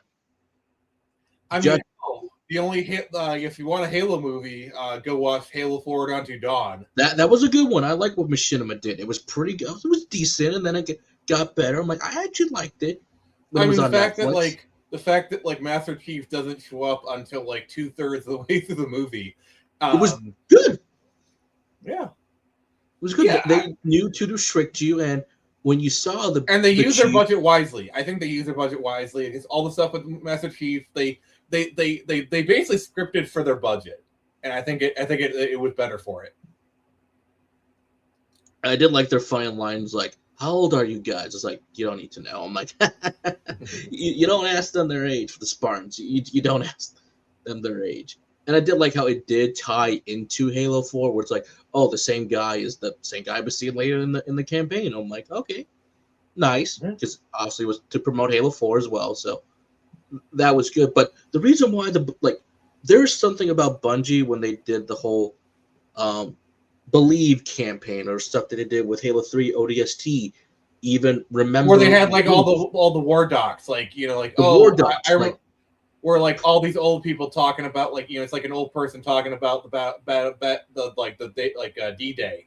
Instead, it's like Halo D-Day, stuff. the documents, and like they talk about like we found Doc that survived, we built everything, then we and like you have a memorial for like soldiers, like they treat it the way like they treat narrating it. It's so there's good. a reverence. Like treat it like with like this reverence, like take it so serious, like and you can't help but like be in awe. Like I'm not a Halo fan, and I've seen a lot of those things, and I find that like I would literally watch even the actors they hired to play these older gentlemen who are pretending to be war Spartans or like Marines who are with them.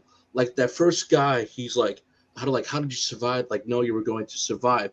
The way he goes, like, Master Chief was still in the fight. Like he gave us hope. It's like I felt that, man. I felt that. I would watch a 2-hour documentary. Like imagine like a History Channel, like a 90s 2000s History Channel documentary about like the history of the ODST or like famous battles. Like literally like I would watch 24/7 like a History Channel because History Channel was like the World War II channel for like the first 10 years.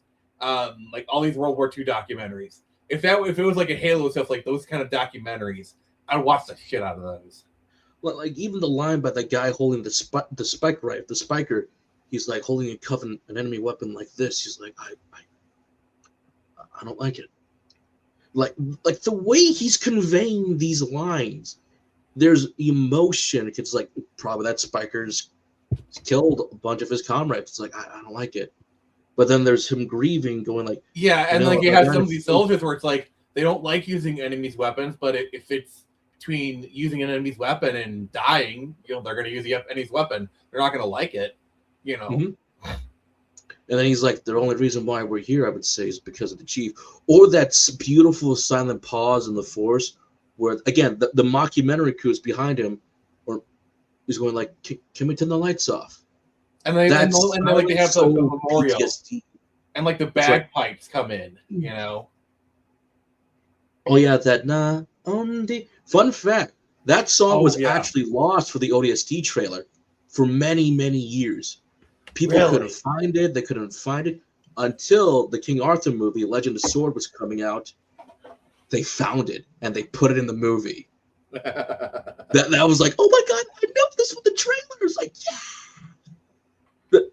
Good movie. I wish it did better, but it's like that was so cool. Like, but there's something about the Reach one was so really sad. Like this was the fall of Reach. Like we know we had to retreat, get out of here. It's just like remember Reach. Objective survive. Exactly. And their live action trailer with like I'm not even a Halo fan, and I know what that means. Dun dun. Again. You have not lived, my friend. You have not lived until you have heard the Halo theme in a opera hall sung by an actual fucking choir. While I have watched YouTube videos. No, because like the video game is live. I saw it in like 2007, 2009. But man, you have not lived until you've heard the Halo theme sung by an actual choir while they play like clips from Halo on a screen. You have a live orchestra playing the songs. You have not lived until you've heard that. I've seen the Danish orchestra group. They've done that for the Halo tribute. This composer was like, she's a gamer, or she loves this music. Joker, I implore you, my friend. If you ever have an opportunity to go to a concert where they play video game music in an orchestra, do it. I'm gonna have to one of these years. I gotta go find them. But again, people don't want to come to Wisconsin, even though we have some good stuff. That's why I want our industry to do well for entertainment. So it's like, yeah, maybe we should go to Wisconsin. Yes, come here, please, please. Okay, speaking about games, we're gonna have to do this. Yes, you probably saw it too. I did too. So the rumors are getting truer and truer every single day. The Ubisoft Music channel on YouTube, they removed all the Black Flag songs, music, and then re-uploaded them as remakes. So it's like, so it's true. It's getting closer.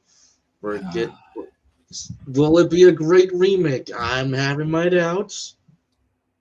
But something's up. Basically, I'm gonna have to hold off on a week because if the game runs well, like if it runs well and doesn't have any stuff, then I might buy it because Black Flag is one of my favorite games of all time, and like they're cutting out the real world segments, which is really good, and a Black Flag like because I'm actually playing through the old Black Flag and the game still holds up. The game is still a heck of a lot of fun. You know, I like modern graphics and like more. Oh, what the fuck? What? What the? You haven't played Black Flag? No, I said I'm still playing it. Oh, okay. You're currently playing it. Okay. When Mirage, you almost made Phoenix fall out of his chair. I was about to commit a war crime. Phoenix, I used to have almost all the Assassin's Creed games from 1, 2, Brotherhood. I had the Signature Edition. No, Liberation. I had the Signature Edition. I had 3 at the time as well. So I was just missing. It was obvious they were going to do. It was obvious they're going to do a Black Flag remake because they put all this effort into Skull and Bones, and it went kaput. So they need to do something with like all those assets, all that code. This is the safest thing to and do. Literally, the only thing they can do. What's hilarious is Skull and Bones originated as Black Flag Online. So it's literally full circle. It's come full circle. Also, I guarantee you, Black Flag is going to have an online mode that's literally just Skull and Bones. I guarantee you. Well, they're not going to add the original multiplayer. Funny enough, the original multiplayer mode is actually free to play without subscription. So I'm like, yeah. So it's still being played to this day, honestly. Like when Mirage was coming out, I replayed through the game. Loved it again like I did all these years ago. Hop back into multiplayer mode, and then I just remember, oh yeah, that's right. I need to get used to all these controls and everything for Wanted and Manhunt and all this I'm stuff. still hoping we actually get a decent Splinter Cell remake. Like imagine a Splinter Cell with apparently the director's back again after leaving, so cross your fingers. Splinter Cell with modern tech is like because like Splinter Cell is heavy on like light and shadows with modern ray tracing. It could be like amazing, you know, like a level based, you know, like with the ray tracing, the games could be like, oh god, I can't imagine how good it would be. I know the Prince of Persia: Sands of Time remake is, most of it. That's vaporware. That's vaporware. I think it's vaporware. Like, I think it's vaporware. I don't think it's coming out. So, plus the original creator's still around. He still has the license. This is why you gotta own them. So that's why we don't have any Prince of Persia games. And Assassin's Creed is Ubisoft. Jordan Mechner, I think it is. Yes. And with Assassin's Creed originally being a Prince of Persia title called literally Prince of Persia Assassin, it's like you can see what they were building. It's like, this looks kind of cool, but why are we with the assassin, not the prince? I mean, honestly, at this point, I want a remake of the original Prince of Persia with modern tech. I think that would be pretty cool. I thought they did that already. Oh, that was just the HD stuff. I think that was the HD. I don't know. Like, have they done like an HD remake of the first game? A 2.5D Prince of Persia would be. They haven't done that style yet, but they do that. Then Ubisoft, you'll be getting a lot of money due to how 2.5 is working. But now it's time for Phoenix to have a heart attack. I mean, the Fallout. Like, I'm pretty certain we're getting Fallout 3 remake. They're like the I think New Vegas is probably a few years off. We're not like it like people who say we're getting both at the same time. No, we're not. Like the amount of work to do both at the same time is just ridiculous. Because we know they've been working on Fallout 3. Apparently, like I've been watching some videos. God damn it, Joker! You set me up for this so well. Good, well played. I know him. But apparently they're working on Fallout 3 remake in a house because Oblivion was done. They basically use UE5 as like a wrapper for Gamebryo, aka Creation Engine. It's not Gamebryo anymore. Yes, it's fucking Gamebryo. Like It's Gamebryo. Like we have glitches. We have glitches in Fallout 4 that date back all the way back to like Redguard. You know, some of the there are glitches that haven't been fixed in almost 25 years. Fuck off. But like we had like the Nvidia leak that said Fallout 3 remake. You know, and the perfect time to announce a Fallout remake is with the TV show. Apparently, there's like a countdown that ends like the day the last episode airs. You know, so and I guess they're doing it in house so they can learn how to do the UE5 wrapper thing. For Gamebryo, because that might be what they're like the way they're going to do going forward. Because apparently they don't want to get rid of the Creation Engine.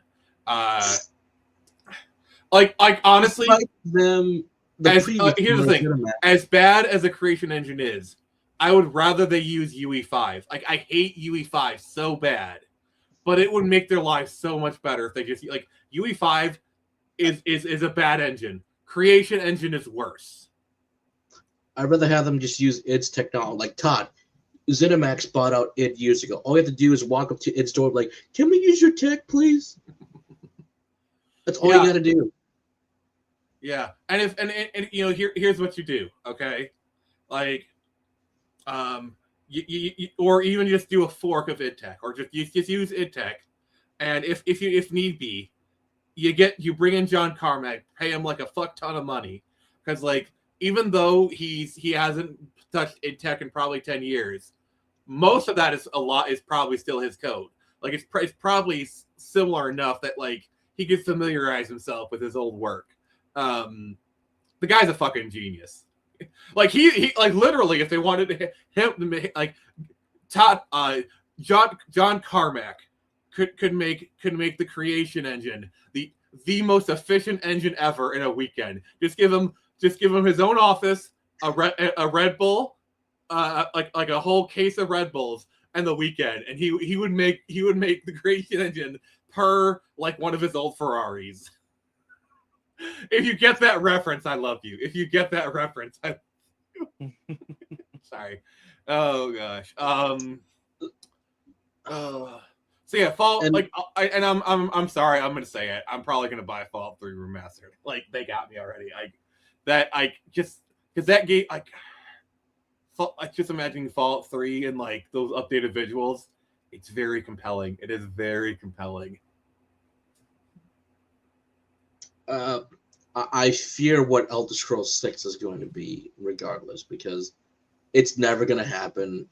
They're going to keep the darn Gamebryo engine, but I'll be surprised if they do switch to UE5, or like I said, all you gotta do is go to it and be like, "Can you just use your tech, please?" Well, actually, here's the thing. No, but my main reason why Fallout 5 being developed in UE5, I don't even think they've even started on it yet. Nope. But like Elder Scrolls 6 is so far along. There's like if they switch to UE5, we would get Elder Scrolls 6 in 2050 at best. Yep. Because it's they're so far along with that game. But like Fallout 5, maybe they'll go full UE5. If they were smart, they would have another studio do Fallout 5. Have Obsidian do it. They're right there. They're right there. They're just sitting. I'm going to say no thank you because of the one Obsidian game devs are just sitting there, turning into skeletons slowly. Like, here's what you like the fact that they have Tim Kaine is back at I think it's back at Obsidian. Here's what you do. You get the band back together. You hire Chris Avlone. You hire Chris Payne. You hire Todd Sawyer. Nick, do you know where Chris is at? He's with the new studio, so there's no way he's going to do it. But Tim Kaine's already there. But get Josh Sawyer. Like you can already get like. No, here's what you do. You fire Emil completely. You demote Todd Howard from everything, and then you get your people back. No, I'm just saying, like, you don't put them all in Obsidian. That's like trying to fire Seth Rogen. Don't worry. Good luck. I'll take care of that. But the fact that Tim Kaine is back at like I think he's either at Bethesda or Obsidian. Like he's in they like someone rehired him in that sphere. Like Tim Kaine is like the OG of OG. Like he dates all the way back to Fallout 1. You know what I'm saying? Oh, I'm excited. They keep saying that Bethesda does not understand. So he's back in Obsidian. So here's the thing: the fact that Tim Kaine has rejoined Obsidian. Tim Kaine, okay, you don't rehire Tim Kaine unless you're doing something Fallout. Like I think Obsidian is doing something Fallout related, because if it is announced that Obsidian is doing Fallout 5 and Tim Kaine is the lead, that would give confidence. Like people would actually have confidence. The fact that Tim Kaine is leading the project. You know what I'm saying? Yes. And like they bring in Josh Sawyer. Like, okay, Chris Avalone's not available, but like bring in Josh Sawyer. Or like maybe some of the other like Black Isle devs, or some of the other there's other people you could hire. But like just having Tim Kaine, who has been there since day one, like, Fallout 1, New Vegas, all the good stuff. Having Tim Kaine do Fallout 5, it's like having, for Fate of the Old Republic, the fact that you had the KOTOR guy leading it. Like people, like literally, if he wasn't on it, people would dismiss the project. But because the KOTOR guy is on it, the guy who did like KOTOR Mass Effect, I can't remember his name. That's the only reason people are giving hope. But it's Fallout 5 with Tim Kaine. People will allow themselves to get hyped. Probably for good reason. So the fact that Tim Kaine is back at Obsidian. You probably saw what they did with Avowed. It's like he's a good dev, but he's 60 years old. He doesn't need to do this kind of stuff. But like you don't bring someone like bring Tim Kaine sends a message. Like there's so many other devs they can bring back. Like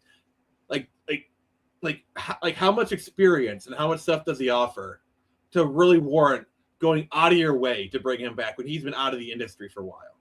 So for me, him being back at Obsidian says a lot. We're gonna have to wait and see for this. Hopefully, things work out at the end for Nick to get his dream game back. I think probably what's happening is Fallout 3 is being made by Bethesda, and then New Vegas Remastered is being made by Obsidian. And then that'll lead into Fallout 5, which, from what I understand, the show is kind of setting there's a lot of speculation that Fallout 5 is going to take place in California. Like they're basically setting the lore for Fallout 5. For better or for worse, that's some speculation I've heard. So we'll find. I like how Joker just like set up the segment knowing I would take it over and just ran. Well played, sir. Well fucking played. Nah, we allow that action. No, we allow that action. I was going to talk about this regardless, but then I see Nick here, and for over an hour and 43 minutes, I'm like, we're going to talk about Fallout, and he's just going to go on a big rant about the shows, like, oh, it's going to be this and that, and then I mean the fact that like in like the pre-show I mentioned that I was watching the new episode of Fallout, it's like stop for this. So, and when the show is over, I'm going back to watching it. Oh gosh, well played. I know there's another one because I know, but with Wolfenstein, like the least, I thought the new Colossus was, or is that what is Machine Games doing? What is Machine Games been up to? They just finished up Indiana Jones, honestly. So. Oh, okay. Okay, that makes sense. So this would make sense. Down. They have the tools, they have the kit. Trying to think about the New Order was actually good. New Colossus felt like it was way too short for its own good. Because just when it's about to get good, it's like okay, it's over. But is it going to be part of the same timeline? Is it going to be part of the New Order timeline? Because because the last one, Youngblood, that was like set in the 80s. And Blazkowicz was already like really fucking old. Like, what are you gonna do? One in the 90s when he's like, barely whatever. standing. I am also gonna say that, but I also call Youngblood non-canon for me because I just don't like. If you're gonna do something with like his children, don't make them the hell yeah, dude. Like no, we're not doing that type of dialogue. Funny enough though. So I think Young Colossus. That's set in the 60s, right? New Colossus. Yeah, that's set in the 60s though, right? Hold on, right here. They haven't done. I don't think they've done one in the 70s.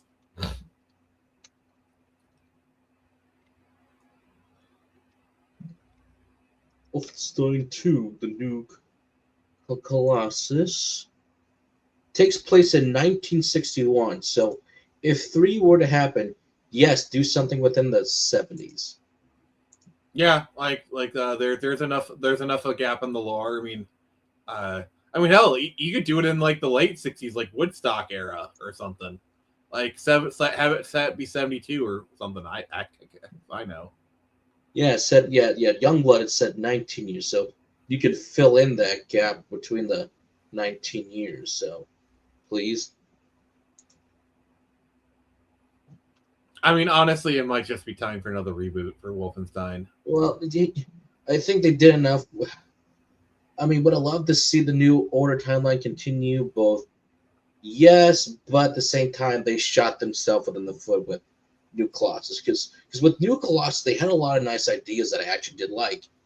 But my issue was with how it was all executed, and my problem is why they wanted 2 different storylines. I'm getting tired of killing Nazis. Like, I know that's a weird thing to say, but like I remember there was exactly like killing Nazis. Like, please, like it's just like there's this fetishization about it. Like, yes, they're evil or whatever, but like there's this weird like fetishization, like just like, oh, it's like okay because they're Nazis or like I don't know, like. I think after New Order, genociding a genocidal race doesn't make your genocide okay. I feel like after New Order, that should have been the end of it. Yeah. Blazkowicz retires with Anya. The kids are born. You want to know what they could do if they were really big? No, New Order. The endings of New Order. Let me cook. Let me fucking cook. Here's what they do. Here's the reboot. It's set in the 50s. But instead of killing Nazis, you're killing Soviets. Ooh. Cold War. Yeah. Okay, we can move forward. You can do a lot with that. You can do a lot with that. It is instead of the Nazis winning the war, Stalin did.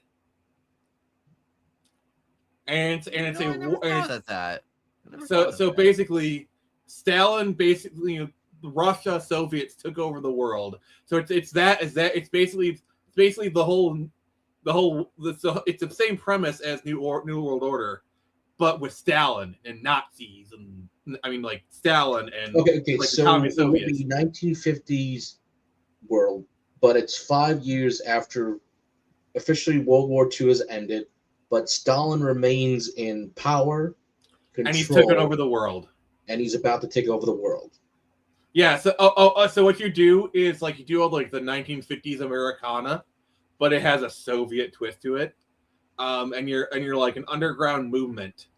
So you play all the 1950s tropes instead of being like, oh, I'm a starch, he's like starch anti-communist, better blue than dead, or whatever. You flip everything out like. God, I'm cooking so hard right now. Sorry. I mean, better red than blue, because Soviets were. No, better red than dead. That's the phrase. I mean, obviously it needs workshopping a little bit, but you get what I'm saying here. Yes, I can see it. That working actually. You flip all the 1950s tropes. You make, and if you're it's like, oh, we got the blue scare, kind of thing. You're not a filthy capitalist pig, art. I mean, what would it take to get if they were base? Imagine a Wolfenstein like that. God, go! I want to hop to the timeline, please.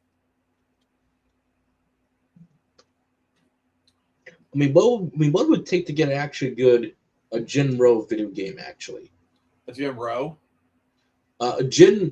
Jinro, the Wolf Brigade. I've never heard of that.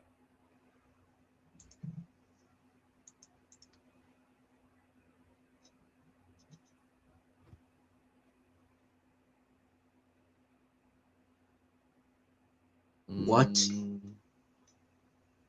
Wait, What is it? Uh-oh. I think we offended him. This. What is it? It's Jinro, the Wolf Brigade. Oh, yes. This. Hmm. Same premise of World War II, but Japan is fighting for America this time around, but they still lose the war. Interesting. Okay, Poor my Joker. senior did not know about this little. Okay, here we go. Good, so here's the premise. Well, Joker's about to give Amazon some money. Yes. He needs to watch this. It's amazing. Because if you like Wolfenstein, this is just the Japanese version of Wolfenstein in their country. Also, the weaponry is pretty badass, actually. Like, whew. And I do have a figure of that. Ooh. Oh, this is by Production IG. Oh, badasses. okay. I'm sold. So you got to go watch. It's amazing. The deaths are awesome. The armors are pretty cool. The guns. Oh, the gun. I mean, look at this guy. Look at him. Don't you want to gear up and fight this guy? Or just try to avoid him at all costs? Look at this thing. It's amazing. I tell people all the time, like, you got to go watch General. Oh, God. So good and badass. Yeah, but what's not so good and badass? At least I like the casting for this one. It's a little better, but the movie's going to suck. Yeah. The casting is better than most, but it's going to suck. It's going to suck. So they just threw all the chips on the table, be like, bet, and now here we are.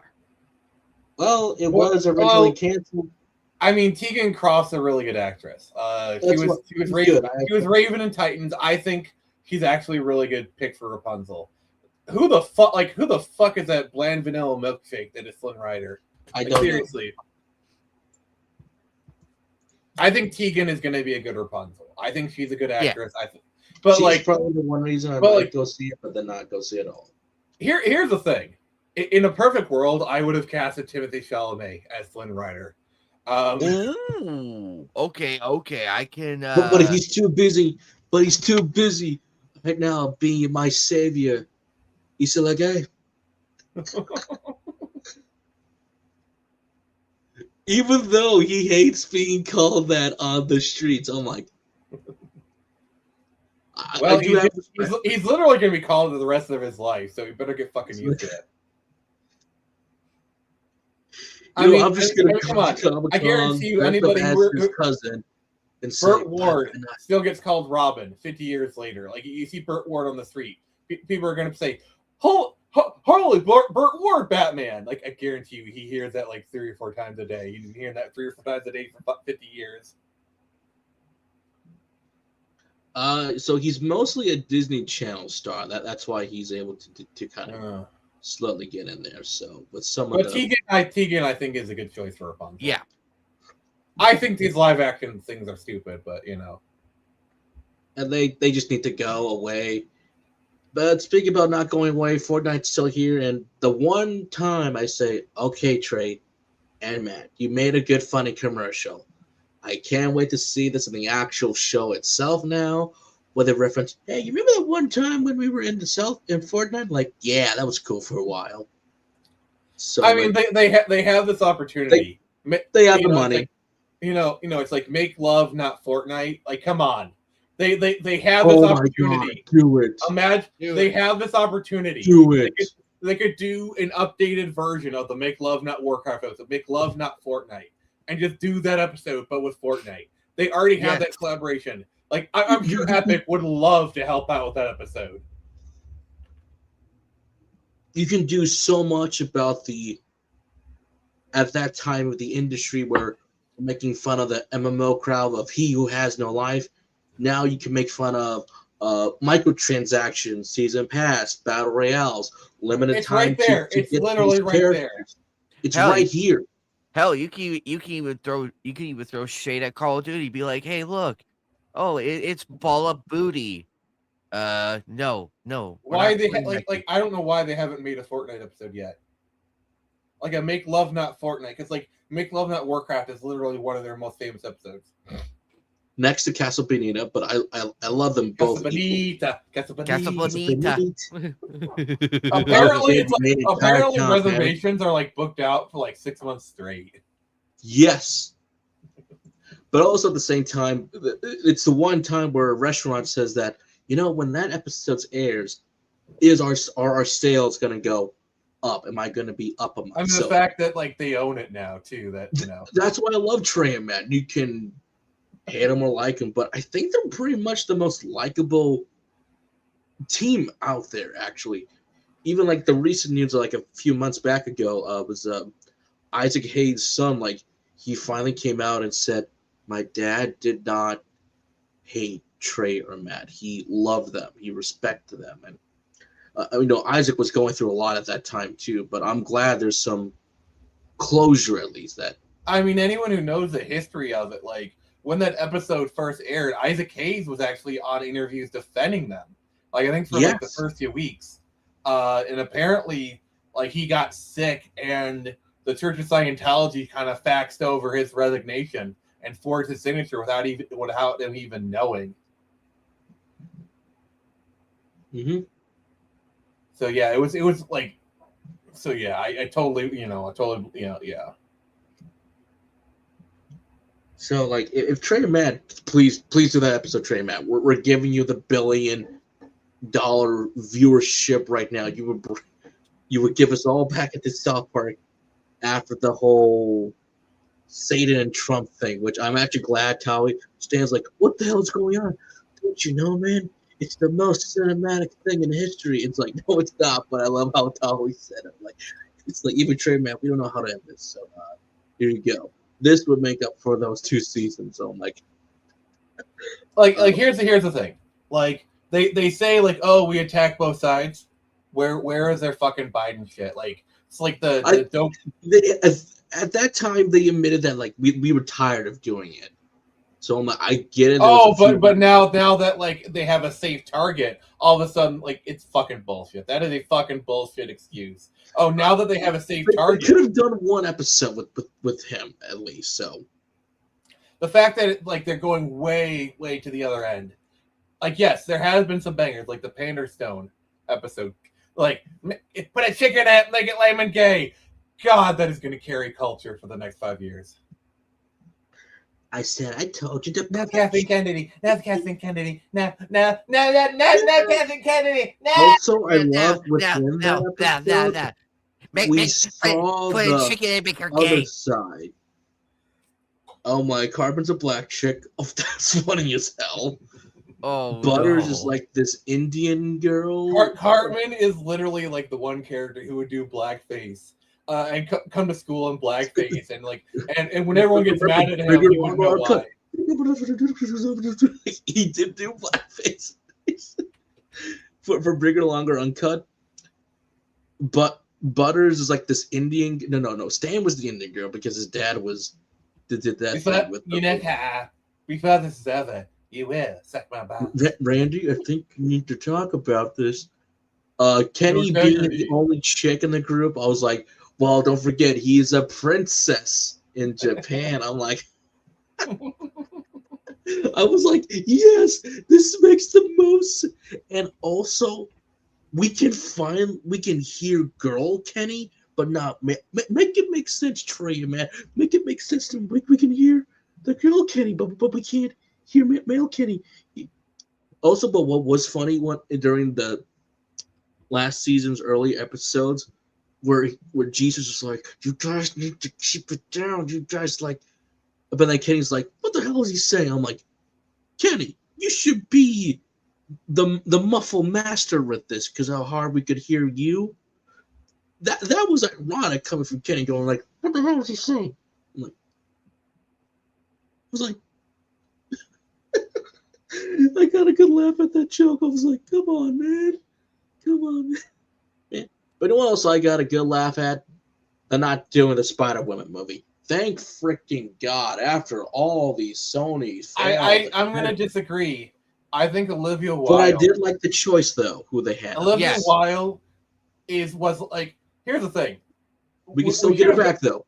Imagine a Spider-Woman movie in like 2018, starring like because anyone who's seen Tron Legacy like sees how Olivia Wilde moves.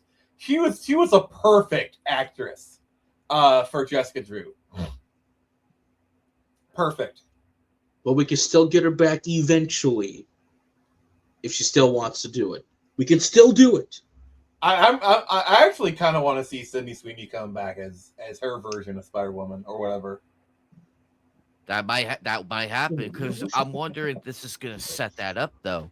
I mean, I love Olivia. I love Olivia the Pieces, fantastic actress, and she was a perfect actress for Jessica Drew. Yes, and she would have looked amazing. No the way she comes down here. In that one good scene, just the way as her, the correct suit, the mannerism, the walk. I was like, yes. Yeah, like, and if you hear about like, I mean the whole Madam Web behind the scenes, like that's a whole movie in of itself, just a drama. Because apparently the movie was supposed to be like a Terminator style slasher film where they were trying to protect Aunt May, because like we have to protect the future Spider, like Peter Parker was like the Kyle Reese. They're trying to protect like the future Spider-Man kind of thing. Like it actually had an interesting plot. It had like it was an interesting plot, you know, like it was a Terminator like slasher film kind of thing. You know, and of course they just they've also 80 dubbed the villains' lines where they don't match the lip flaps, and it just became a random nothing fit. Like nothing happens. It's like, what's going on here? Like, there's no plot. Had they done like they said with the Terminator style movie, I think it would have been more engaging. Because also, it's very clear that like this was like the Peter Parker was supposed to be the Andrew Garfield version, because apparently the film was supposed to originally be set in the 90s, you know, like kind of thing, and then they changed it to like early 2000-ish kind of thing. But yeah, originally the film was supposed to set in like the mid 90s.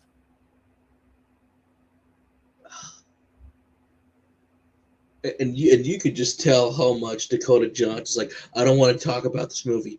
Please, anything else but this movie. Because there's a bait and switch, like the movies he signed on for. By the time, like how many times? Like there's been a bunch of times where like an actor reads a script, likes it, signs on, and when they get to the set, they're handed another script. They're like, "What the fuck is this shit?" Where like the movie they signed on to read doesn't exist anymore, and now they're stuck. Like, I think this was the opposite for her. I think she didn't know exactly what she was getting into, but despite it being Marvel and Spider-Man or Spider-Woman in general, you can tell she's like, well, girl, I feel bad for you because I know she can act. She can be good. Apparently, all the actresses stopped there joining the MCU. Like in the original announcement, from what I read, all the actresses had like MCU hashtags, but they removed them with like in a few hours of the posting. Yep. But I would love to see Olivia come back because I love her in Tron Legacy. I think she still would make a great don't get me fucking started on Tron. You want a 5-hour rant? You want a 5-hour rant about how we got robbed with Tron Ares? Oh God, don't get me fucking started.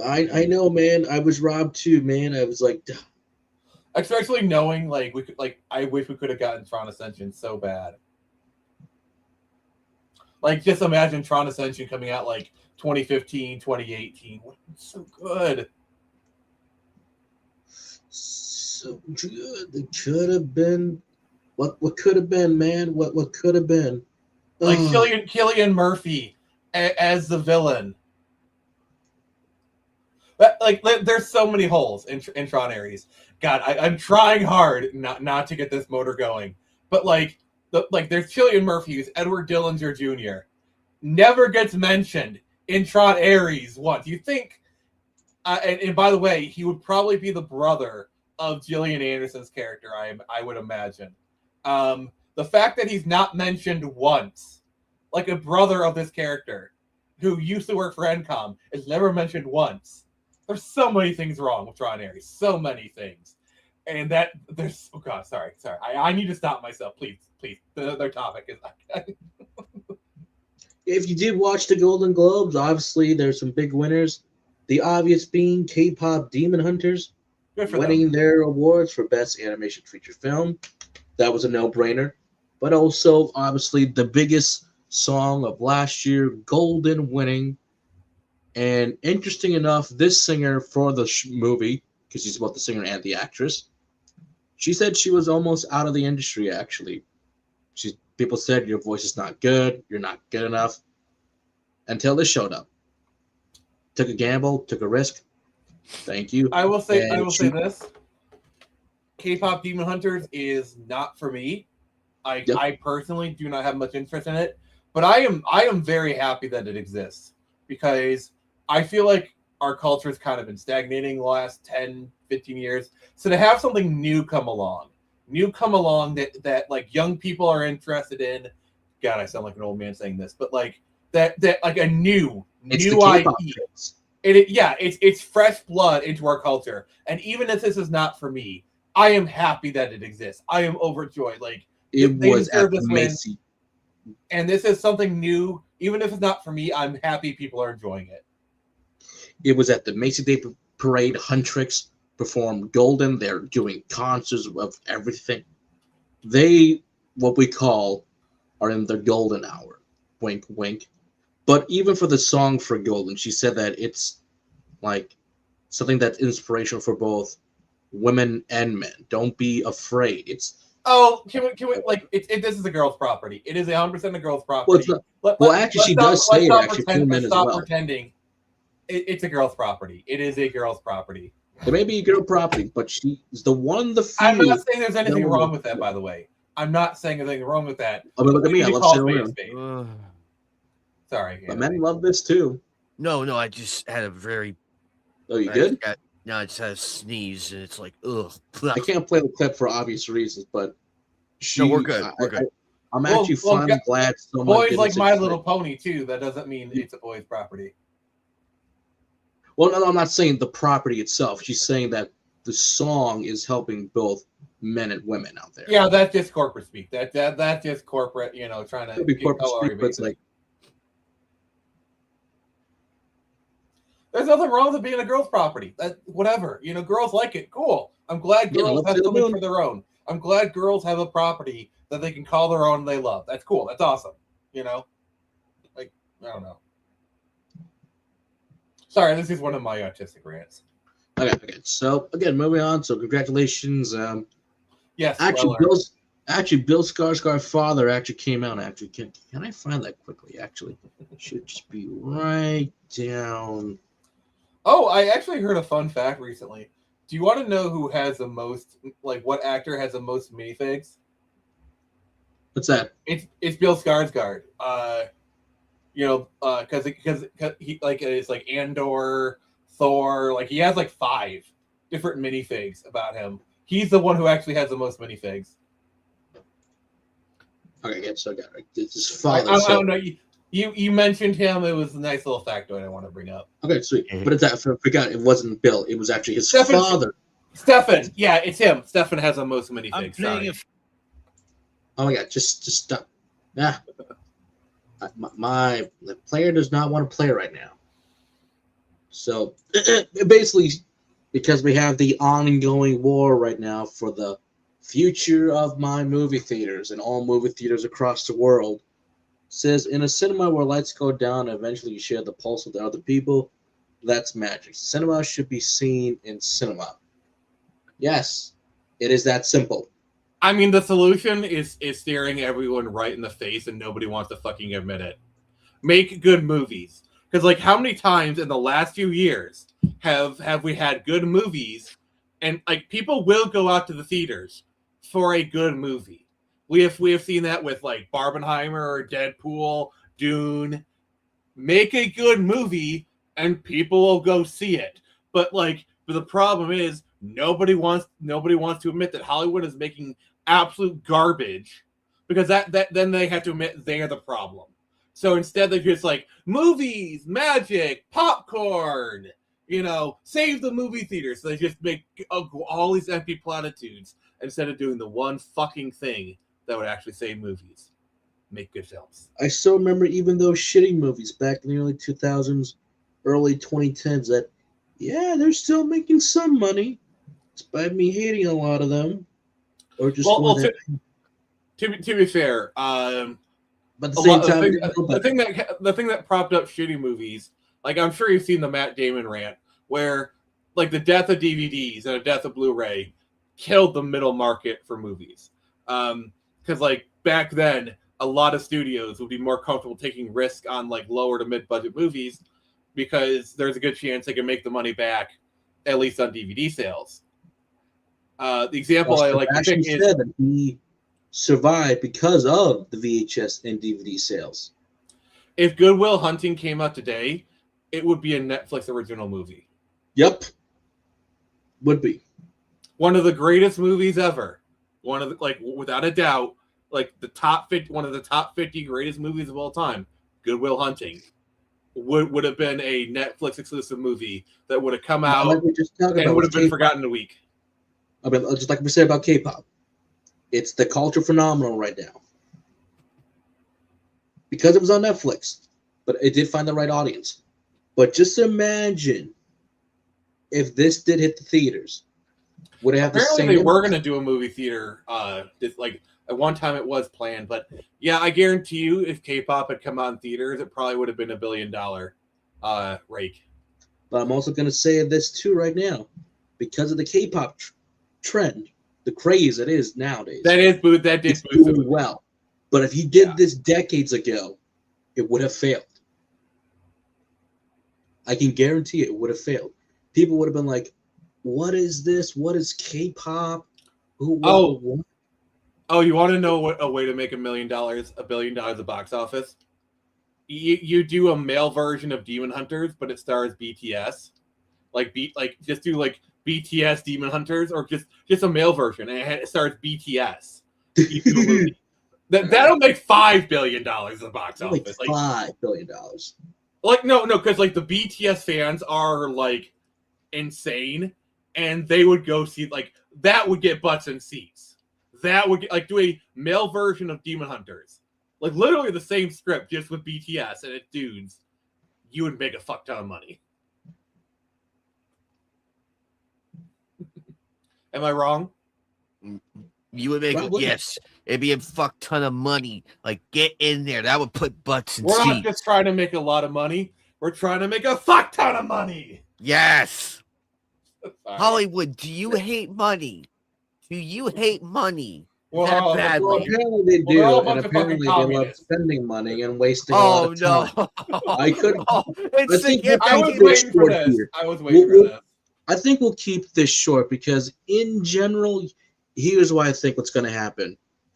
Legally, I think Netflix is still going to keep their hold on because I think even Warner Brothers are telling their execs is to keep rejecting the Paramount bid. That's what a lot of people don't know about.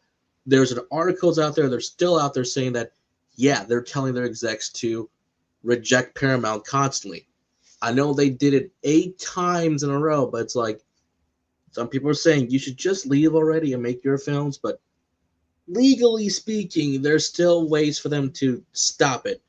Either the Treasury Department, one of our governments, they can come in and be like, no, we do think something's going to happen.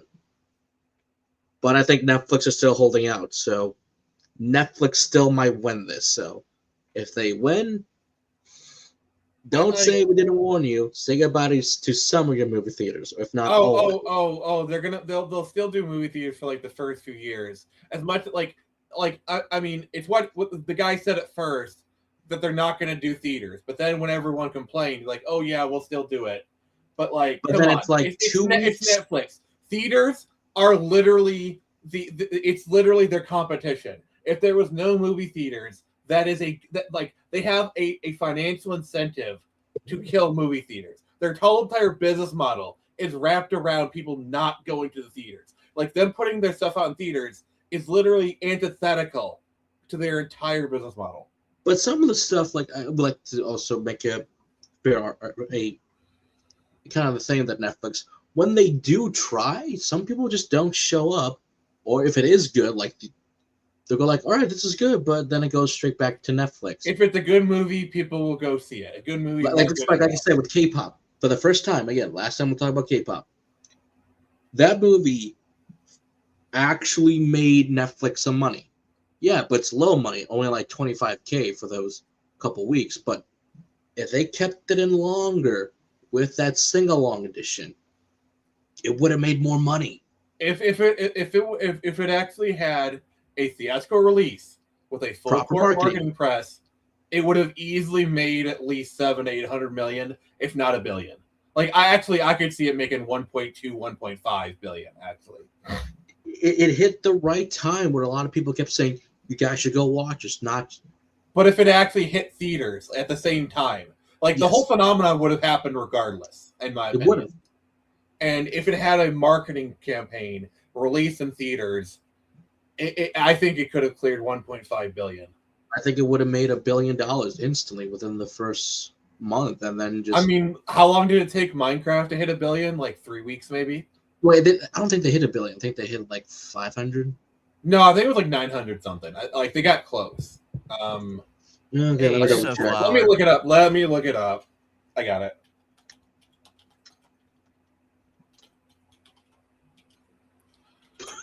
All right. Yeah, nearing 1 billion. They made 958. So. And that took about. Part of that was also Chicken Jockey. Like. Yeah. Like the memes helped it have legs. Also, hey Sunflower. But do I think Paramount has a chance to win?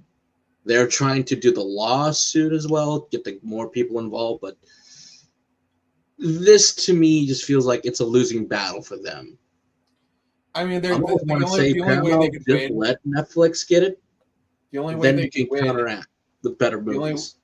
The only way that Paramount could win is to offer so much money that Warner Brothers, it would be physically irresponsible to not. Well, I think they did. They offered like $1 billion more than what Netflix was offering, but they said like no, despite them saying we'll do 30 movies per year at the cinema, despite them removing the Avatar movie, which I'm like,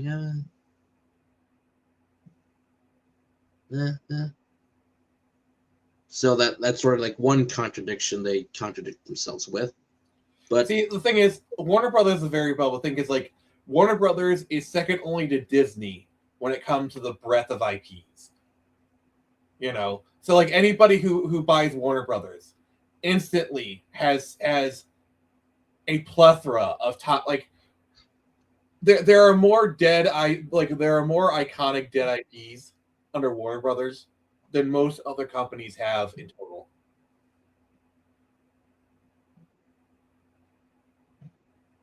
Exactly, and I see I see Warner Brothers is they're fighting for this because look what they have three Sonic movies already out the door. That was like Paramount. That was Paramount did Sonic. Well, mostly at the same time, I think the reason why I think Netflix is doing it, especially with Warner Brothers, WB is still in debt, so being bought out by Netflix is like, look at that Netflix money. So they'll probably. I'm surprised Apple didn't try to throw. I'm surprised too, but I'm shocked. I think we can talk more about this some other time. I mean, like Amazon, like if Amazon tried to buy it, they trigger antitrust because Amazon owns MGM, so I don't think Amazon even can buy them because like there's got to be people who have the money, Disney can't. Like, there's no way Disney can because that will trigger antitrust. Like if they buy Warner Brothers, they're gonna have to shed things. Like they're gonna have to like what DC is gonna go somewhere, and DC is a big part of Warner Brothers' value because like Superman and Batman alone are probably at least a tenth or a third of the value. Like those characters, like, just those two characters. Like how we said, like how successful Superman was last year. I'm sure DC let's keep the theater business going. Let's put these movies on the big screen as possible. And the Supergirl, Batman is like in the top 5, like top 5 or top 10 highest grossing IPs ever. Yep. So that is a lot to consider and do with, but more on that stuff in the future. Did you hear that Sony announced that like they're going to be more willing to let Marvel use their characters? I think we are heading towards them selling the rights back eventually. I think that's going to happen within the next 5 years. We'll see how things go. We'll see how things go.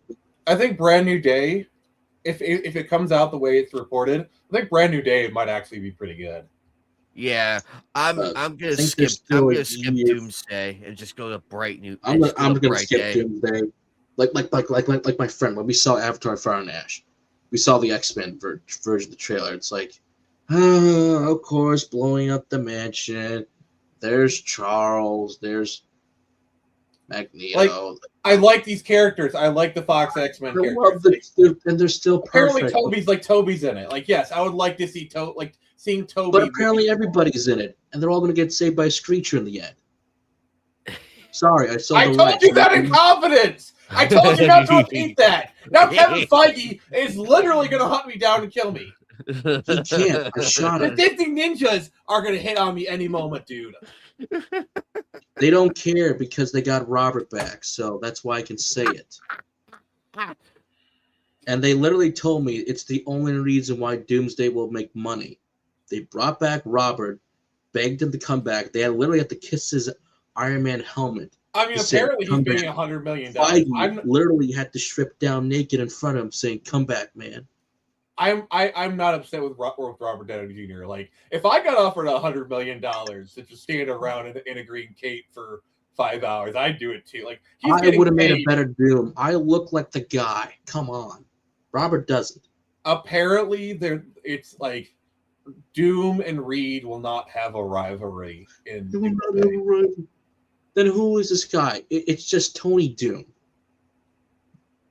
I do have a bet with somebody on Twitter saying that the version of Iron Man we saw was the Doom, and he was like waiting for this moment to happen. And I'm like, I will hold you to it if that's the case. Well, I just want to say this about Brand New Day. Like Sadie Sink is going to be in it, and it's heavily rumored that she's going to be playing a young Jean Grey. It could work. It could work. Yes. It could work. I can see it. She's got the red hair and everything. It's like, it's Sadie's. It's Jean Grey. Come on, guys. Just say it. Because they've made it very clear the next saga is going to be Mutant Saga. And I'm gonna be honest with you. I think when they actually get to the Mutant Saga and they do like the soft like the reboot, like soft reboot that they're very clearly going towards, like we're gonna have fresh new faces. We're gonna have access to fresh new storylines. I think we actually might have a chance. Like I'm huffing the copium here. I'm huffing it hard. But I think with the access to all the mutant stories, all the Fantastic Four, and like all these fresh new characters, a Sunflower, I think we might have a chance. But that also means they're gonna do the Phoenix Saga for a third time. And for the love of God, whatever you do, don't hire Simon Kinberg to do it for a third time. No, Simon's done. For those who don't know, Simon Kinberg wrote X-Men 3, and then he wrote and directed Dark Phoenix. Why the fuck would you have the guy who made X-Men 3 do it again? Why the fuck, Fox? Why the fuck would you do that? He wrote X-Men 3. Well, you know, that it's like, and then he wrote and directed Dark Phoenix. Why? Why would you do that? Sorry. Yeah, that one was really bad. Even my roommate hated it. I mean, Dark Phoenix wasn't bad. It was just bad. Dark Phoenix was. There's one good scene in that movie, and it's when they're telling. Hold on. Michael Fassbender that Mystique has died, and you just look at his face, and without saying anything, he goes from like he's hiding the rage. he's feeling sad for one of his own. I'm just gonna say it. If they bring back McAvoy and Fassbender to play Xavier and Magneto in the new stuff, I am not gonna be mad because their dynamic. I actually think their dynamic is better than Stewart and Magneto. Even though Stewart and Ian McKellen, even though they should both be retired till they're 90. I guess Patrick Stewart. I guess it's like there. Apparently this. I will say this though. At least Jason Marsden is finally gonna get to play a non-cut Cyclops. We're actually gonna get a good Cyclops, and he's getting his flowers. So at least that I'm happy. Yeah, and the suit looks amazing, by the way. Yes. But we have all of that and more, and we're only 11. We are 11 months away, but time will tell, and we'll see what happens. But until then, $100 million, $100 million. You know what? I think it's gonna flop. They spent way too much money. It's the only movie most people are gonna see that's gonna be Marvel related outside of. I mean, what do they even have this year? Supergirl movie. The Supergirl movie has me more excited. I mean, like Doomsday is supposed to be the Infinity War because it's supposed to be doing like a Secret Wars thing, Like apparently, I guess what they're gonna do is they're gonna kill everything, slim down the cast, and then whoever left, they're gonna throw into Battle World. By the way, we're doing if Andrew Garfield, I'm sorry, if Tom Holland does not I want to see the scenes like, hey guys, my suit's all ripped up, and somebody says, oh yeah, there's a machine over here in the next room that you can use to get yourself a new suit, and then he does it, a goo pops out, plops on him. If he does not get the symbiote in Secret Wars, what the fuck is wrong with them? Because that's the debut of that suit. That is the most important concept of that suit. Yeah. It's like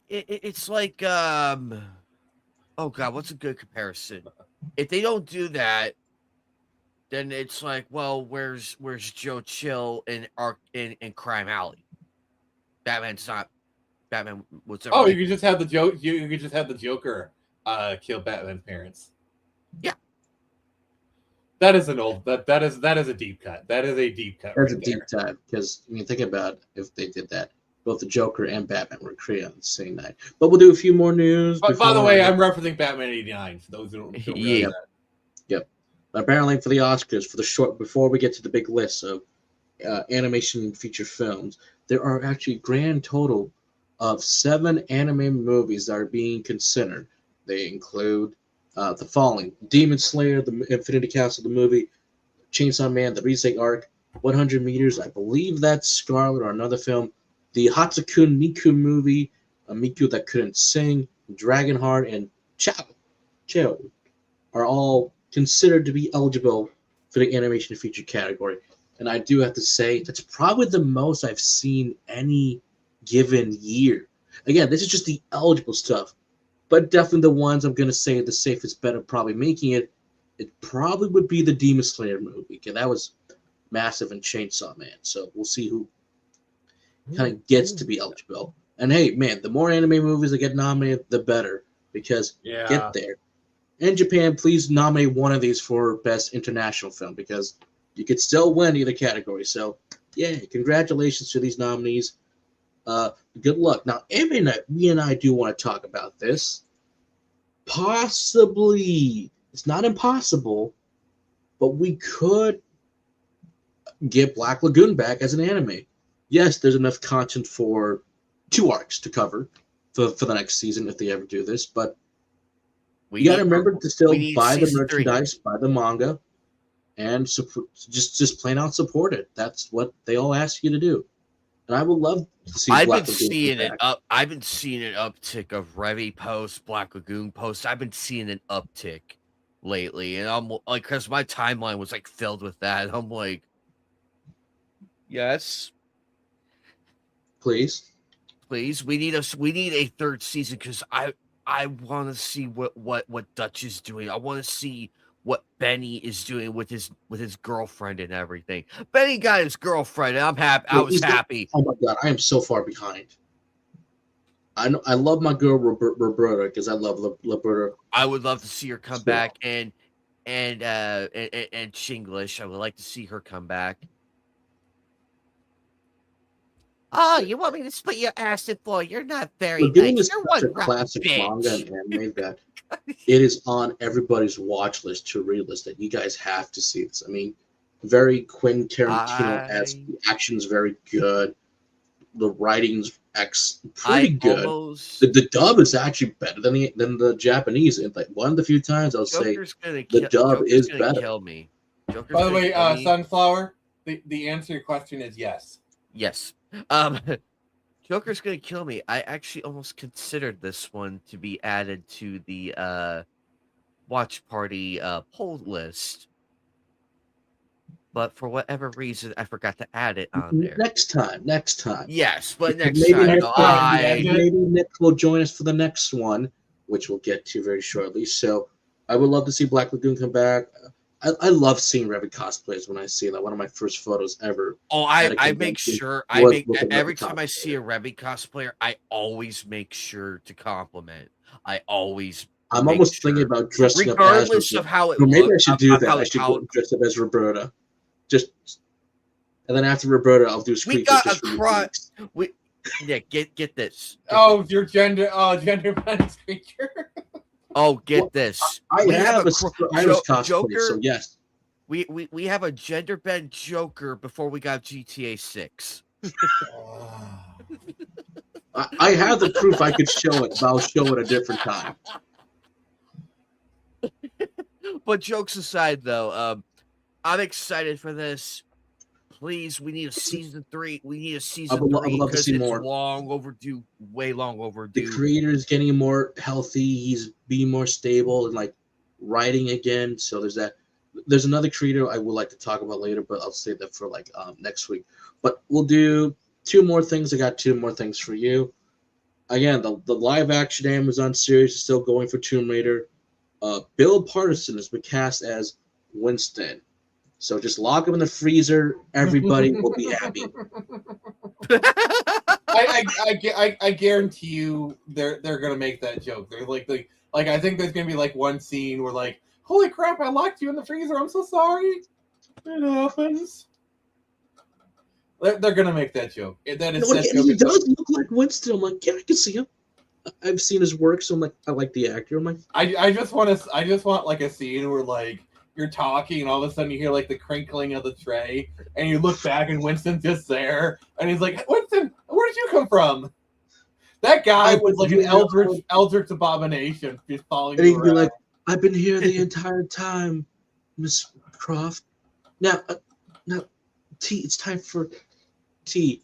But he's not the only one we have. We do have Sigourney Weaver and Jason Isaac. They have confirmed to be the co-stars to Sophie Turner and Bill. Again, I'm still debating who Sigourney's gonna be. Is she gonna be? I think she might be Laura's stepmother. Because if you played the Survivor trilogy, like Rise of the Tomb Raider, no, it's not the stepmother for the Survivor. It's the first reboot by Crystal. So it's before the Survivor. This would be the Tomb Raider Underworld. No, in Rise of the Tomb Raider, her stepmom, like the second wife of. Oh yeah, that's right. She's mentioned, just not shown. No, she's a whole-on character. So like she's a whole-on character because. Did I miss this in my playthrough? Okay, she's dying. She's like dying. She's part of Trinity. She's with that guy, but like it's a scene in Laura's apartment. Like they kind of the impression that I get was like she was because like there's a familiarity between like she knew her father or something. Okay, then who the hell am I? Okay, hold on. I'm thinking of her. Anna Miller. Anna Miller is. I got the wiki right now. Let's see here. You mean her? Yeah, her, Anna Miller. I get it right here. She is the former lover of Lara Croft, deceased father Richard. So former lover. Because I always thought she was going to be Jacqueline for some reason. The wiki lists her as the former lover. So like the girlfriend, like longtime girlfriend or whatever. Because like there's a history between her and Laura. That's my theory. I think she's might be Anna Miller, and then Jason Isaacs is I don't know who he could be. Maybe Laura's father. I could see him as Laura's father. They would be at the same Richard Croft age around there, so there's that as well. Yeah, so like I think Jason Isaac is very clearly going to be Richard Croft. As far as Sigourney Weaver, she might be playing it. Like I'm a Survivor trilogy fanboy, by the way, just making that clear. I love the Survivor games, very good. Yeah. So I think she might be playing Anna, or it could be something else. But like, I mean, you don't hire Sigourney Weaver and have her not be a major character. So she's going to be a major character for sure. You got to look at like the big, and there's quite a few like female villains. Has she ever played? I was thinking she could play the antagonist from the first game. First, like the PS1. Yeah. So from Eidos. Yeah. From Core. Possibly. My money's on Anna Miller. I guarantee you, Jason Isaac is Richard Croft. Like I will. There's no doubt. No doubt. He's got that blue eyes, so probably yes. Like because he's also the other thing is like Sophie Turner's British, so she's probably gonna use your British accent. And then they wanted another Brit. Like Jason Isaacs, I could totally see as Richard Croft. Yeah. Also be Sophie Turner's father.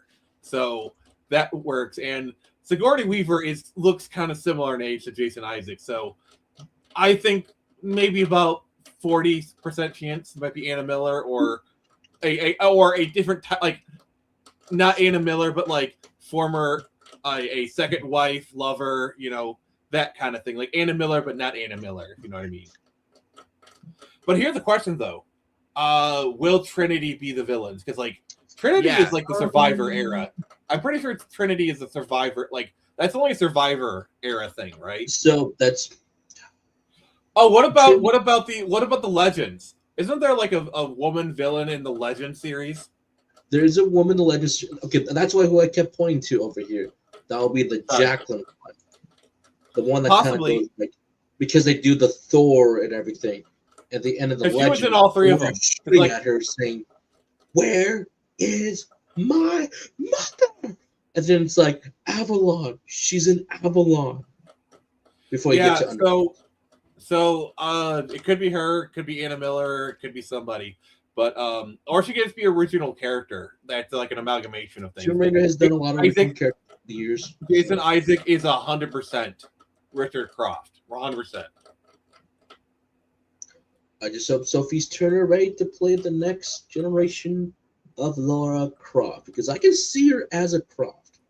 Honestly, I'm going to be honest. I don't think Sophie Turner. I don't think she's a very good actress. She was like my fifth pick. I think she is horribly miscast in this role. Like horror. Like here's the thing. I actually think the Tomb Raider reboot they did, which was it was based off the Survivor trilogy. I actually think she was great as Laura. Like as a Survivor era Laura, I think she was great. Yeah. Oh, by the way, she was a great actress. I wish. By the way, if you haven't seen Ex Machina, what the fuck is wrong with you? That's an Alex Garland movie, but like, if you haven't seen Ex Machina, you need to watch that movie. Please, it's only Nick and my favorite movie of all time in our ever-growing 100. Ashley Vikander. That's her name. Ashley Vikander. Sorry. Ooh, yeah. Ashley. Gosh, would have been perfect. No. She played Laura in the movie they did like 5 years ago. Oh yeah, that's right, because she's Michael Fassbender's husband. They're still married, right? Don't know, but like because Ashley Vikander was a woman from Ex Machina, by the way. But like that movie was based off the Survivor trilogy, but like, and it was the weaker version of.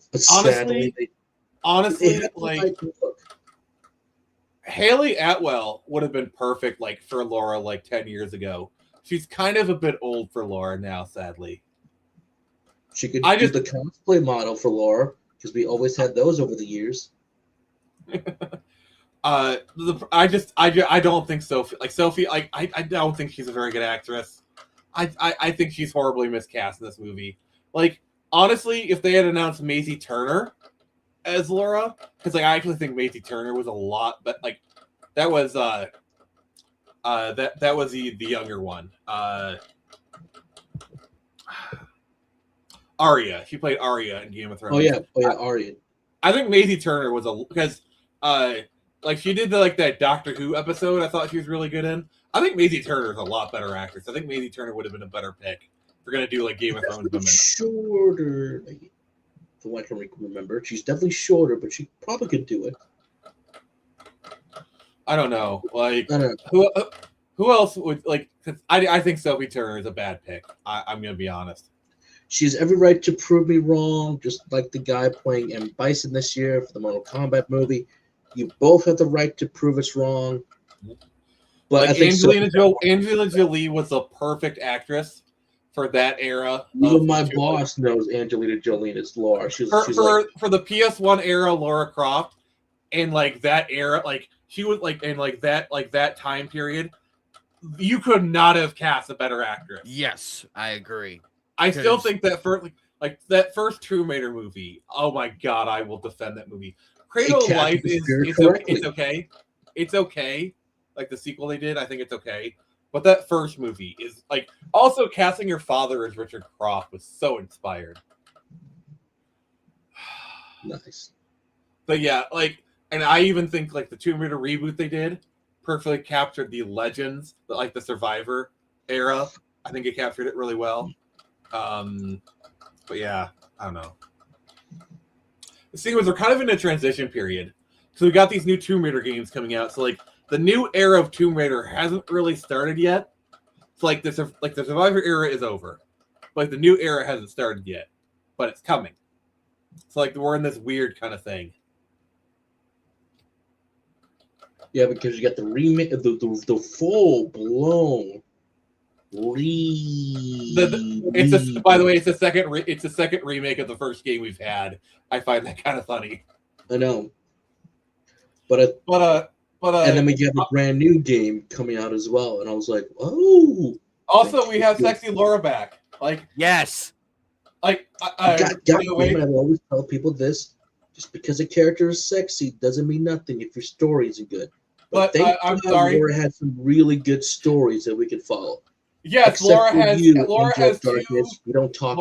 two very big round stories attached to her. But just remember, folks, she was meant to be an ice bitch. I'm not even joking. Go talk to the original creator.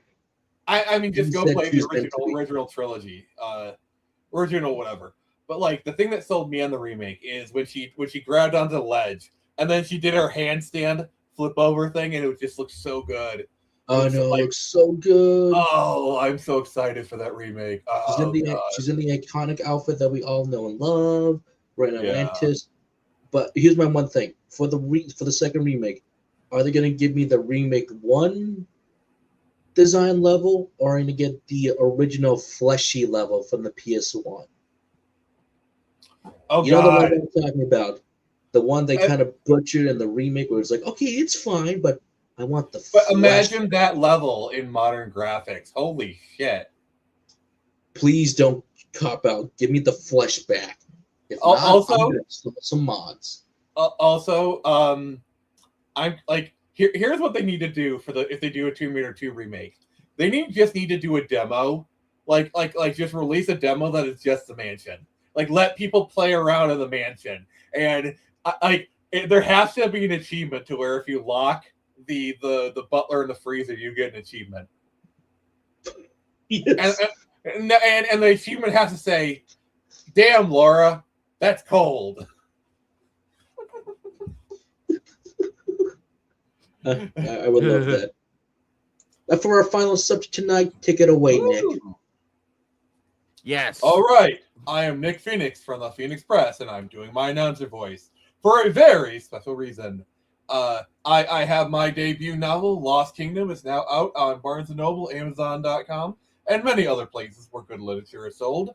If you like Star Wars but have been disappointed with how it goes, which I think is most of you guys, read my book, Lost Kingdom, which is a delightful sci-fi fantasy romp, which is starring the former head of the Royal Guard, Jason Lamont, who the night the Capitol fell, he fled like the bloody coward he is. And now, 15 years later, he is unwilling and unwillingly set out on a path of redemption with a snot-nosed 15-year-old brat in tow who may or may not be important to the story. If you want to find out, read the book. Sold where other good things can be found. Back to you. God fucking damn it. That was good. That was good. That was good. I busted out my announcer voice for that one. I'm excited. This is gonna be good.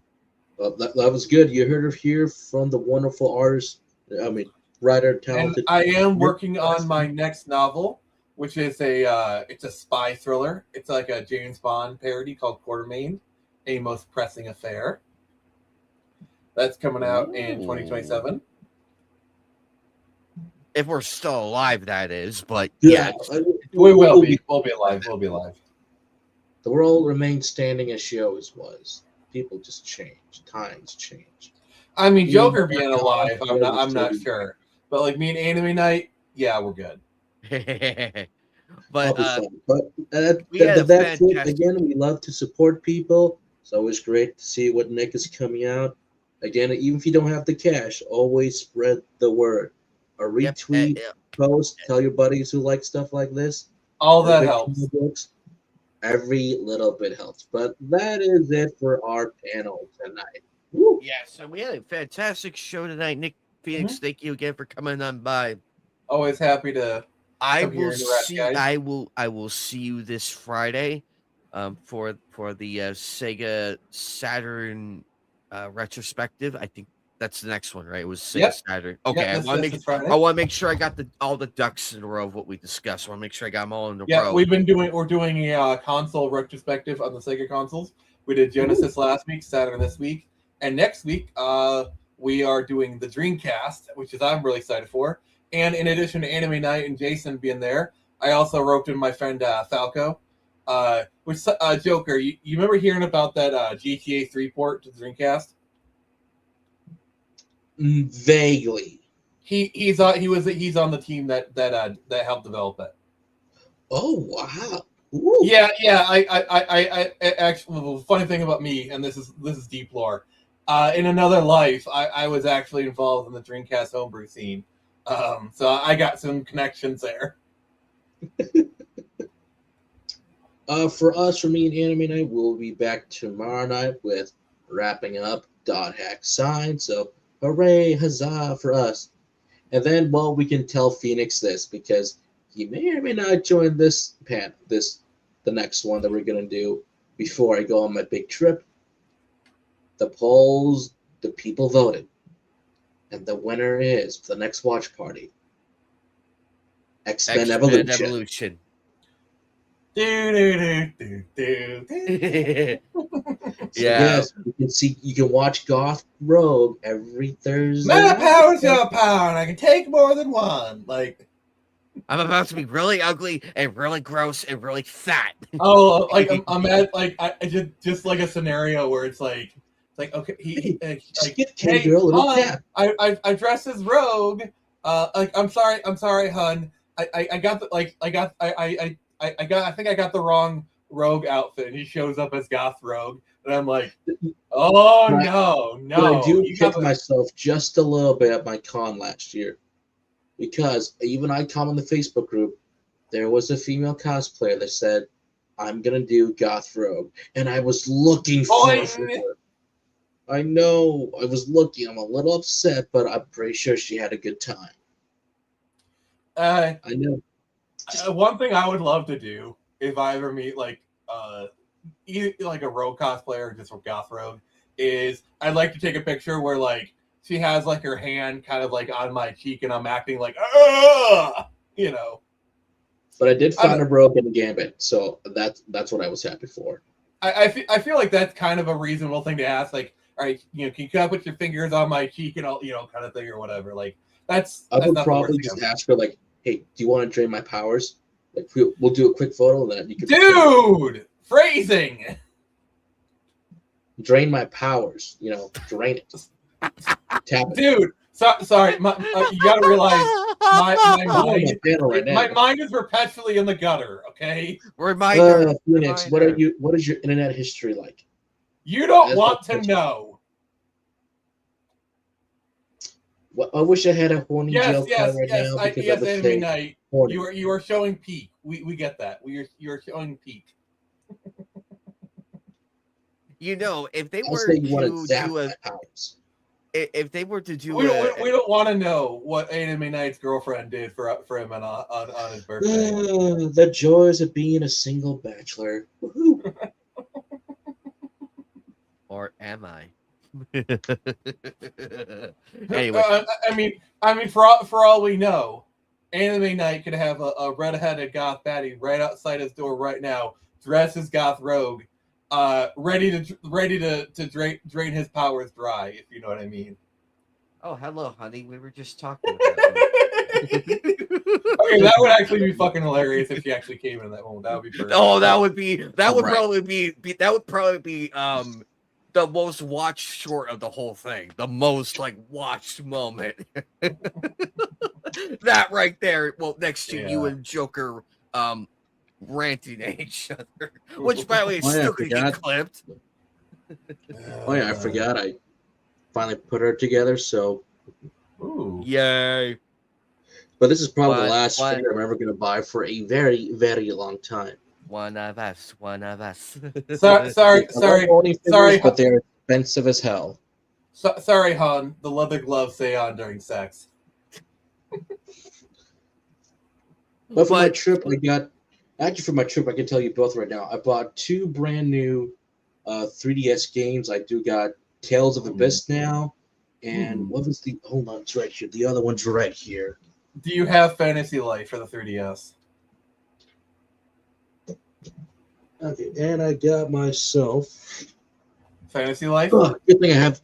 I know the case I have is very old right now, so got this game right here. So supposed to be a 3D action, so really zoom in on that. That was a little hidden, so I felt like I'll support some old ones. So it is called. Let's see here, Code of Princess. So you play it's like a 3D action game. It's like a 2D hack and slash. So I'm like something new, something different. So I'm like, I'll pick that up. So, but yep, I'm excited for my trip in a couple of weeks. A full week in the Caribbean. So, woo. When are you leaving, Joker? On the 29th. On the 29th. So, less than. Good. Oh, goody. Well, safe travels, my friend. Yep. Mm-hmm. All right. I'll see you guys some other time. Yep. Bye, everybody. Thank you all again. Check out everybody's channel. Check out Nick Phoenix's channel and his stores. He is going to Comic-Con this year, so please pay him a visit at Comic-Con. Well, say hello. A Comic-Con. I'm not. Oh God. Well, unless you're our other good friend Vaughn, who's the man likes to travel. So actually, a Vaughn Phoenix crossover could happen. I don't know if I should say this on air, but he did apply for. Well, I know. I know he did apply to get into one of my local big cons here in Michigan, and if he got in, there is some talk of us kind of doing some stuff together. So if he gets in, there might actually be, at a Michigan con, you can see both of us. And if Vaughn comes to Michigan, I'm gonna have to introduce him to Detroit style pizza. That's gonna happen. Yeah, if Vaughn comes to Michigan, there's no way in hell. Even if I'm not helping at his table, I would go to that con just to see Vaughn. Which, by the way, Vaughn is helping me out with Screecher Volume 2.0. He's the editor. Nice. Ooh, So, nice. so yeah, he's helping me out. We need to get Joker. We need to get him on here one of If these he comes days. back, I'm gonna have to start absorbing X-Men knowledge. Do you want me to ask him? Because We've been meaning to we've been meaning to ask him to come back, Next time, that'll be great. but it's up to him. also bear in mind we were all very busy. Respect. He's always welcome back. I can ask him. Like, I'm not Yeah, guaranteeing just anything, but like, yeah, just let him know that hey, Anime Night and them miss you, and that they said that door's still open to come on by. I mean, He's hell, probably gonna for shame me not knowing Bane's co-creator, saying for Like- shame. tell you what. I'm gonna send him a text message right now. Yes, I can send Vaughn a text message. Okay, I gotta go. Bye. All right, we gotta get going. Take care, Nick. Let me know what goes on. Anyway, guys, we're gonna get out of here. Nick, I will see you Friday. Okay. Yep.